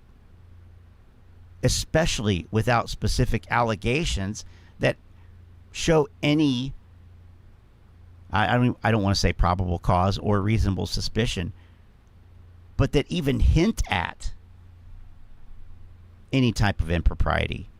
I mean, the bottom, I'm going to use his phrase here. The bottom line is this. You got people who have less than 2 years of experience in something come in and say, this is fucked up. I lost because the rules are unfair. The system is unfair and they fucked me over. So, yeah, I'm going to sue them and they're going to fuck you, pay me. When anybody who's been here longer than 2 years, 3 years, knows that that's not why you didn't win. You didn't win because you came in with the cockiest fucking attitude of entitlement, arrogance, and lack of humility. You were unwilling to learn and listen to anybody who said anything other than stonks only go up and we're going to get our tendies. I mean, and you want to take that into court. You want to take that into fucking court. I hope that this guy gets slapped with something, like stuck paying the legal fees of all of the defendants or something. I don't know if that's, that's just a pipe dream on my part. But hey, since we're talking about meme stocks, pipe dreams are valid. But this is absolutely absurd. Let's make a kitchen sink fucking lawsuit against everybody that was involved in a trade. And oh, by the way, I need discovery so I can go fish for the fucking crime that they supposedly commit. Go fuck yourself. This guy might have had a law license, but he is never a fucking attorney. There's no way. I mean that in the true sense of like he knew what he was doing. And he was a professional. He was never a fucking attorney. He was always a street fucking con man. Always. So, there's a lot of information in their books that I believe we need to prove our case. Nope. There is a lot of fraud and corruption in AMC, a lot of fraud and corruption in GME, and a lot of counterfeit shares that traded hands, a lot of FTDs that disappeared off the books even though they were never closed out. All of this evidence brought out in this. No. Okay. Oh, so there it is. All of it will be brought out in discovery. So he's going to go in here and claim, oh yeah, Judge, they got all these FTDs, for example, that they disappeared, but that they didn't close out. Now, can I please have the blue sheets so I can prove that to you? This clown is going to get laughed so far out of fucking federal court that we're going to hear the laughter in fucking Ohio. I mean, this is bad. This is going to be real bad. What happens? And will it shut him up? No, it won't. That's the thing. Loss after loss after loss in any venue, whether it's the stock market, whether it's a court of law, whether it's the court of Scott Allen's opinion, I don't know. Anywhere where there are actual people who know something about this shit that they're talking about, that they know nothing about, they get laughed out of the fucking room. And it doesn't faze them. They're like the cockroaches of the fucking market. They won't die. Well, I mean, except for the two that did, I guess. Except for those two. Once we oops, pick the mediator, file the motion, summary judgment, discovery, then we're going to set dates for parties with relevant information to be deposed, such as Ken Griffin, such as the head of FINRA. Yeah, right. Such as the head of Pipe Dreams. Such as the head of Robinhood, Gary Gensler. Why don't you just call him? Why didn't you talk to him about... Boy, that will be awkward. Too bad it'll never happen. Good thing for him it'll never happen. But hey Vlad, had a good time at the event. By the way, why did you fuck us over? But he already knows the answer to that, and he said that Vlad was a good dude and that he really felt bad and it wasn't Robinhood's fault. So is he gonna drop Robinhood from the lawsuit? That's another question I have. I mean, it seems like he probably should at this point. I don't know. Fuck this guy. The bottom line is this. This whole lawsuit is a process. We've been fighting it for over 2 years now, going on 3 years. But my resolve has not softened. And the closer we get to this, the more excited I am that we God damn it. Justice. We will see justice. But like I told you guys before, I believe getting the courts to shut down a justice, AMC and GM in the dog pool is gonna be. You know, they say you have to make the decision that, you know, benefits the most number of people or impacts the fewest number of people negatively. And I truly believe, Donnie, I truly believe that the best that here's what justice looks like in this scenario. In order for the most people to benefit from this situation, the action that should be taken is that you and all of the people that subscribe to your channel, let's say, anybody who Oh hell, put out a call, put out a class action sign up. We're turning this into a class action lawsuit. If you want in on this, we're going to take down Ken Griffin. And then everybody who signs up for that class action lawsuit, banned for life from the market. That would result in the best outcome for the most people. These fucking clowns going away forever because they won't learn. They have not learned. They are unnecessary noise in the market. Oh, God, that reminds me of something else. Okay. Remember that. Noise in the market. The lightning rod that changes the entire stock. Listen to this fucking narcissism here. Listen to this. This is great. That we will see justice. We will see justice. But like I told you guys before, I believe getting the courts to shut down the trading of AMC and GM in the dog pool is going to be the lightning rod that changes the entire stock market. And he's going to be the one to bring about that change. Crazy thing. This lawsuit is the closest anyone has come to getting and holding the bad actors accountable for what they've been doing to retail investors. Look at MMTLP. They didn't get it. They didn't get a trial date. They didn't even get the blue sheets. They didn't get a chance to even do discovery.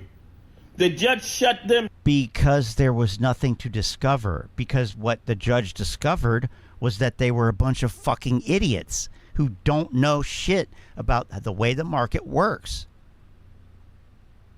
That's why they didn't get discovery, Donnie. You fucking dipshit. It is literally a grifter of D's here. Which, by the way, I have something on that, too. You'll like this one. Deluded dreams of diamond riches dissolved.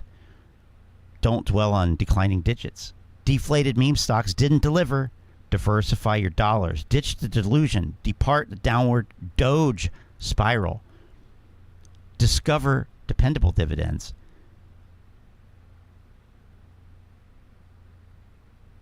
Daring to hold on to a fading fad feeds financial folly.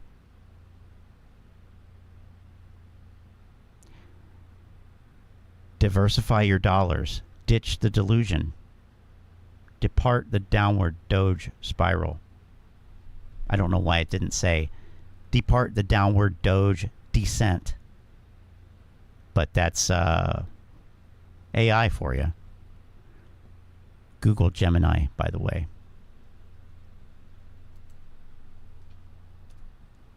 Okay. One thing that I've had fun doing lately is giving all three major AIs the same prompt. You ever done that? It's kind of fun. Give all three, GPT, Gemini, and Bing, give them all the same prompt. See what they come up with. So from GPT we have doomed day for daring traders dealing with AMC and GME. Dreams diluted, dollars dissipated, and hopes hung on hyperbolic headlines. Diluted decisions drove deep debts, departing dalliances deemed disastrous. Despite determined dissonance, the dire details disclose. Dollars dissipated, downplayed dividends, and delirious dalliances with doomed darlings. Decipher the data, dear dabbler, and depart from the delusion. Don't delay. Ditch the dead weight. Dodge the debacle. Discover different directions to delve deeply. Wise words from ChatGPT 3.5. Okay. Down. Down. Of course, it resumes on a D word. The judge shut them down. Look at all the other lawsuits that people have tried over the last 36 months. This is the lawsuit that's the closest to getting justice for retail investors. And guess what? Not one media outlet reports on this lawsuit. You get the FUD. media outlets reporting on lawsuits that have nothing to do with anything. And the lawsuits, that's... Now, I mean, by definition, a lawsuit has something to do with at least two parties. So that's a brilliant legal mind right there. Has nothing to do with anything. Almost holding these bad actors accountable for their actions. Not one word on mainstream media. Not one article about it. You know why? The bad actors control the media. Oh, yeah, that's why. There it is. There it is, because they control the media. It's not because, it's not because I might be wrong or maybe, no, that's never a possibility with this fucking clown. It's because they control the media. This is worse than, this is pretty bad. This is pretty terrible. No. That they're being held accountable in a court of law. They want people to think that they're indestructible, that they're Teflon Dons, that they can do whatever they want with no repercussions. Hopefully, the district federal court in South Florida teaches them that they will be held accountable for everything that they've done. Anyway, why do you think fucking Ken Griffin went to Miami? Why do you think he went to fucking Florida? So you're literally gonna try to think that you're gonna beat fucking Ken Griffin in what has now become his home turf. You are fucking delusional. You are fucking delusional, and you need to up the dose of lithium, because you are not in any realm of reality. Good fucking luck. Now, I want to show this. This is the last thing. And it's perfect. Well, it's going to be a little after 1 o'clock, but whatever. I saw this come up when I was looking for videos before I started the stream tonight. And I almost thought that I was hallucinating this, but it's real. I am so curious. I'm going to show you the thumbnail, and then I'm going to play the video, because you got to see the thumbnail to see what I saw. Okay?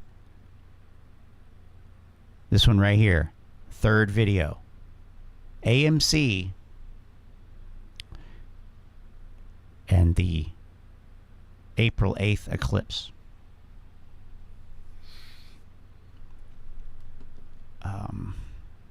So I don't know what the deal is with this guy now.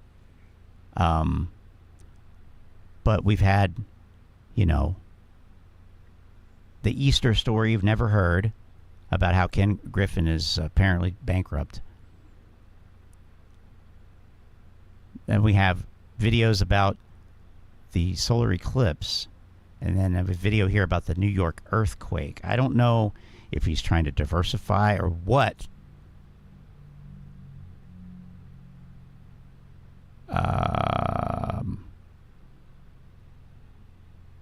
But this one seems to be going off the rails too. Anyway, it's only 8 minutes, so fuck it. All right, here we go. This is fucking. What's up, everybody? It's the Citadel coming at you with another video. I don't. Yes, I am ignoring the red heifer.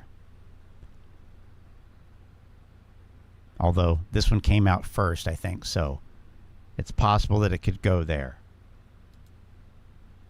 Anyway. Wu-Tang Financial. Shh. God. All right. Here we go. And I'm going to let him pretty much dig his own grave here. I don't really want to talk anymore, but... What's up, everybody? It's the Citadel. I will if I have to. Video. And in this video, we're going to talk about the AMC short interest a little bit more, because some people are confused. Some people's had some comments that I agree with, and I want to address them. And we're going to talk about the April 8th eclipse. No, I'm not going to try to convince you that AMC is going to squeeze April 8th because of the eclipse. That has nothing to do with it either. But a lot of people are commenting to me about the eclipse and wants my opinion. So I'll give it to you in this video. Why does anybody, wait. Listen, people. What do we need an opinion on it for? I wasn't aware that this was something that people had opinions about. What are the possible opinions that one can have about the solar eclipse? I don't know. We're going to have to watch and find out, I guess, unfortunately. Number one, let's get it understood.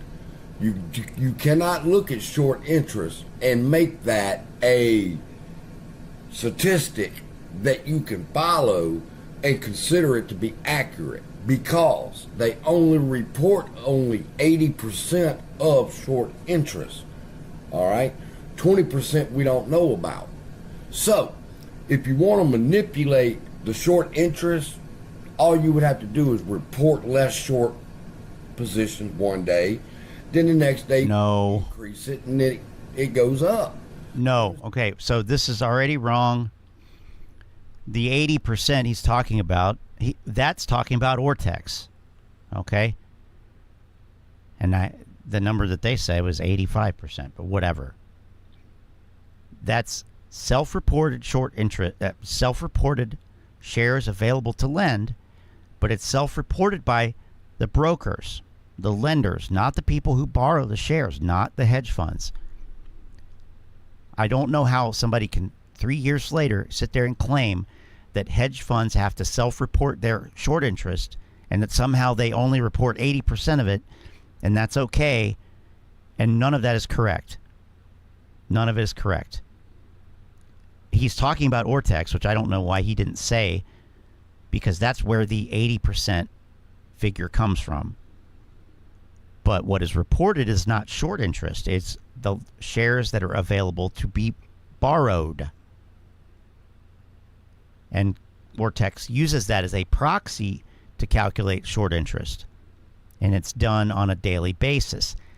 The exchange reported short interest comes out twice a month. And it's delayed, but it is 100% of the short interest that was on the books at that time. It's not currently what's 100% on the books at that time, but at the time that it reflects, which was 2 weeks previous, it was 100% of it then. So it is confusing, but he's all completely wrong on this. And he's not being specific enough for it to mean anything anyway, so sorry. Understand, it's just another statistic that can be manipulated because they only report 80% of them. No, wrong. There's really no big argument over short interest because it's irrelevant. But for argument's sake, it's tied to other narratives that people are trying to push and cause you and me to believe, and I don't want that to be the case. I want you to understand how short interest works in a perfect world. All right? Now, Adam Aron said in the prospectus, well, we have two. We're not in a perfect world. We're not in a perfect world, and I'm sorry, but, based on your botched explanation just now, nobody should be counting on you to tell them how anything would work in a perfect world. I'm just going off the evidence of you debunking yourself, basically. Okay. 63,600,000 prospectus that we have 263,604,984 shares of Class A common stock. Fintel reports the short interest is 36,329,000. So why are we using Fintel now? Now we're using Fintel, which uses exchange reported data. That's 100% of it. Now I could see it right now. I'd be willing to bet. I would bet $100 right now. He's gonna say this is 80%. So he's gonna calculate a new figure that adds that extra 20%. What do you want to bet? I'm the market maker. I'll take any bet on this, as long as it's against me. As long as I can win. No, I'm just kidding. But Is that what he's going to do? I didn't watch this video yet. Seems like it's what he's going to do. Short. Now let me pull on back up here real quick so we can get on the same page here. Because we know shit, yet we set shit on the shelf when it's convenient that it don't fit our narrative. Then we want to go and take it off the shelf whenever it fits our purpose. And that's not how it works. Here we go. What you know for sure is a short share is a share that someone borrows and they sell it on the open market and they hope to buy it back at a cheaper price. You know this. All right? So when we say short interest, I'm not talking about synthetic shares. I ain't talking about the naked short shares. You stick with the facts, and the facts is it's 13.83% short legally borrowed shares of AMC that have been sold short. Now, I've heard a lot of YouTubers say they don't want to go on the record with what they believe about synthetics and naked short selling and all that. And I'll go on the record and I'll tell you transparent what I believe. That I believe that the real short interest, including naked short interest. Maybe I overthought that. The short interest of AMC to around 7 billion shares shorted. Oh, God fucking damn it. You fucking believe that? God. Okay. The numbers that we're talking about right here are legal short sales, legal shares that they have went out and borrowed and shorted into the market. That's what this number represents. Now, real quick, let's see. Let's say that Aron sells enough shares to where the outstanding float moves to 300, okay? I may have just lost $100. That's about what he sold, about 35 million shares, okay? And what that's done is when they do that and they don't sell anything short, the number stays the same, the short interest would go down to 12%. Why?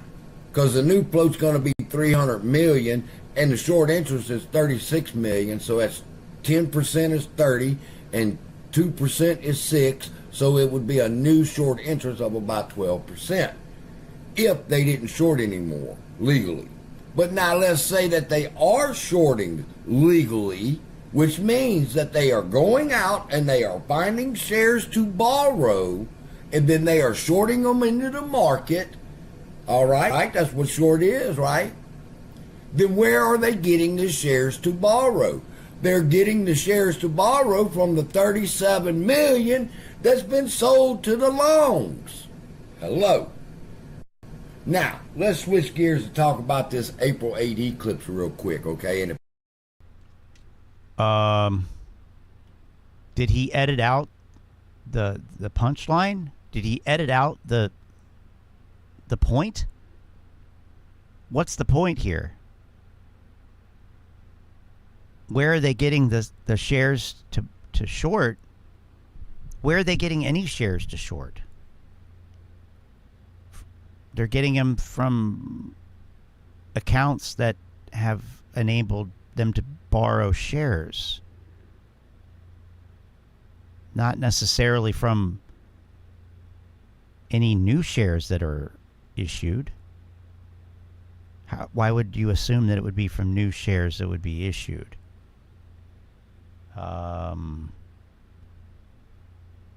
The utilization isn't at one. I mean, even when the utilization was 100% on Ortex, it didn't mean anything. But clearly, there are more shares that could be lent if the short interest is less than 20%. So I don't really. It's like he edited out the gotcha. Where's the gotcha? There's no gotcha here. What is he talking about? I mean, yeah. But then he said also that he believes that there's 7 billion synthetic shares. So yes, the point here is he's an absolute moron. That's all I can come to. But yeah, where is the eclipse part? Here it is, right here. Apparently. If y'all want to see more videos about it, I'll share with you my thoughts more on it. But while we're discussing the short interest and arguing over how to interpret it, all right, there's shit going on in this world that this world is fixing to be fucked, okay? While we're arguing about something as small as the short interest of AMC, Iran, within 2 days, is supposed to attack Israel. Did y'all know that? I'm not talking about Iranian proxies in other countries at Iranian funds. Iran is going. Oh boy. Israel, the country Iran. And when they do that, it's over. It's over. It's over. Now, the CIA has put out a memorandum saying that that's going to happen within What does that mean? It's over. I don't know what that means. It's over. Am I supposed to be afraid? Is this a fear thing here? It's over. It's over.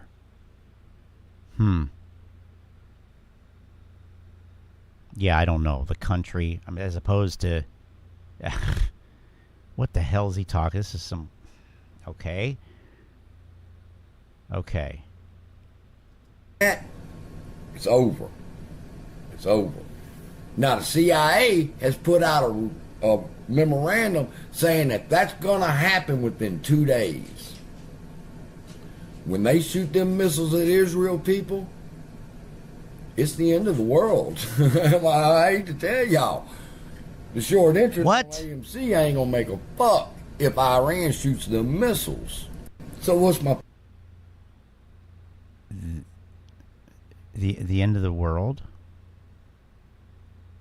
It's the end of the world?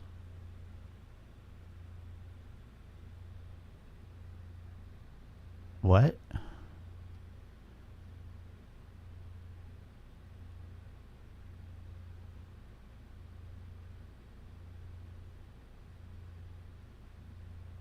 Oh, okay.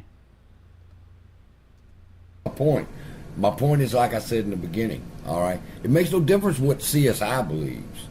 The Iranians believe that the eclipse is a sign for them, that this is the time for them to take their stand against the evil Israel. What? All right?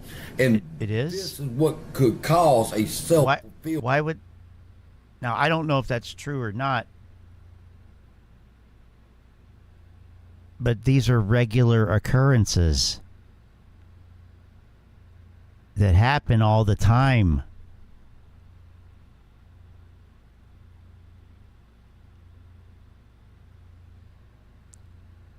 I just didn't know the end of the world was coming so soon. I'm sorry, guys. I'm just a little emotional. Prophecy. And everything is pointing to the fact that it's going to happen. Not that it's going to be, well, it will be the end of the fucking world. That's going to be the end of it. Man, I'm scared to death. I say I don't want to make no more AMC videos, but there's coming a time, people, when Lou was talking about chicken apocalypse, you're about to see the fucking chicken apocalypse. And does it have to do anything with the eclipse? No, it has everything to do with what they believe that eclipse represents. That's what makes the eclipse dangerous. That's what can shove this world into chaos. All right, and I know about the last eclipse did this, and this eclipse is doing that, and they crossing in the middle. I know all the theories. I've watched them all.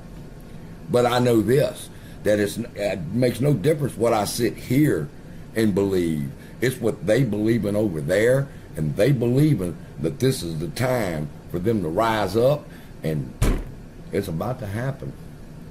So yes, do I believe that the eclipse could cause the end of the world, the apocalypse?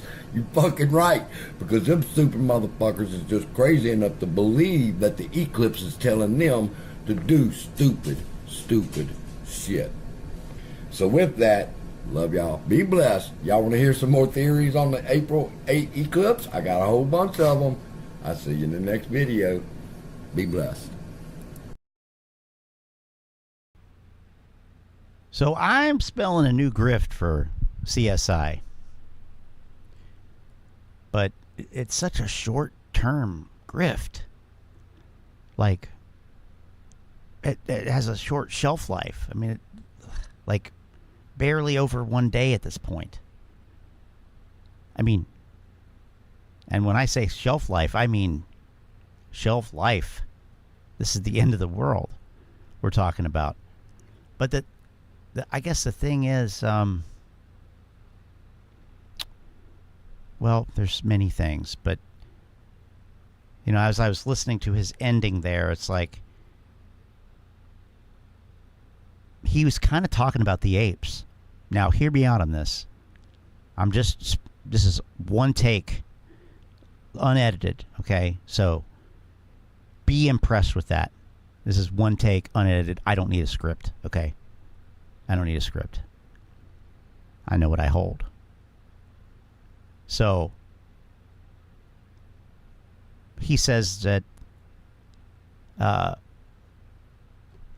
Iranians, well, you know, they believe this about the eclipse. This is what he says. I don't know. I don't know. Okay, I could ask my ex-wife, but that wouldn't go. That would be a different type of end of the world. But anyway,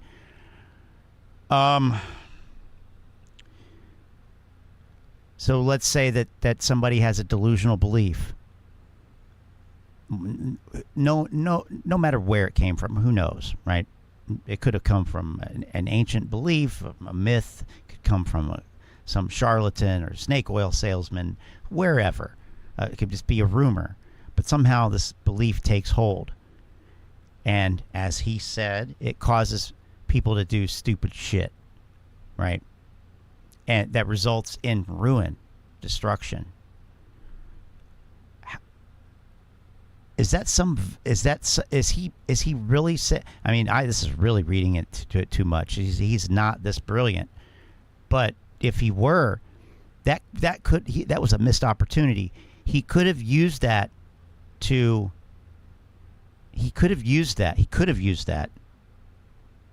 say the apes have always been wrong. Because we listened to somebody, whoever it was, and there were many people saying it, that this solar eclipse is the sign that this is when we strike.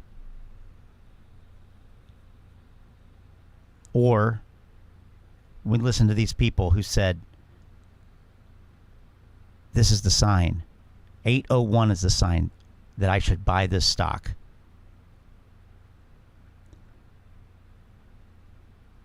And there's a lot of people now, at least in terms of the future that they thought they would have, that they thought they were creating. More accurately, that they thought was going to be handed to them.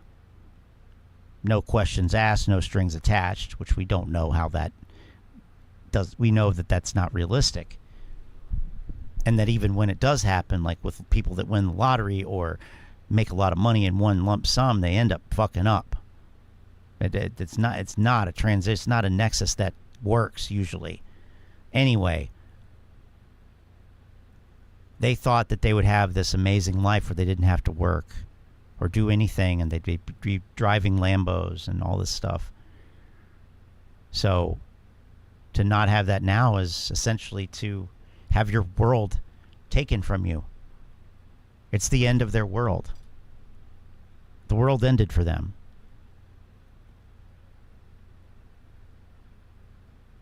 But there's no way that that's what he was talking about.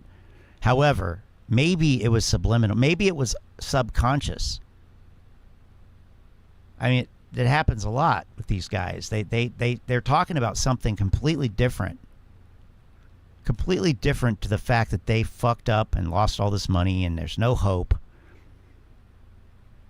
Even though they pretend there is. And they're talking about something else completely. But they're talking about themselves. They're projecting it. And I think there might be something to the permeation effect of this. This permeates everything for some people. We see it with the conspiracy links, ideas of reference, all that kind of stuff. Or it could just be the babblings of a crackhead. However, Sometimes there's even truth in that. when things, get jumbled up a certain way. I don't know. Wow, but that's I only have one thing really reaction for that. You can't. What you just said is one of the most insanely idiotic things I have ever heard. Everyone in this room is now dumber for having listened to it. At no point in your rambling, incoherent response were you even close to anything that could be considered a rational thought. I award you no points, and may God have mercy on your soul. You can't kill Michael Myers! It's impossible! This is. I mean, how do you to change things? It's the end of the world. Where do you go from there? Get off my dick! You know, if you don't understand the situation, it's better sometimes not to speak and just... Maybe we will see Tony again soon after all, and Lou. Okay, so... Huh? I don't know. Man, fuck you. I think you a bitch. Well, I don't think that much about you either. Huh? Is that what you're saying? Is that what you're saying? Or you... Meanwhile... What are you saying?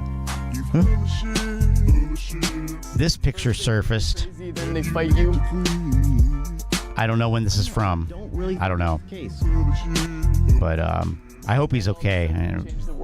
These people, they're forced to say things. But anyway, that's it. That's all I got. Hopefully we don't have the end of the world on Monday. That wouldn't be cool. But all I can say is wow. Catch you guys later. See you in Telegram. If we're all still here. Good night.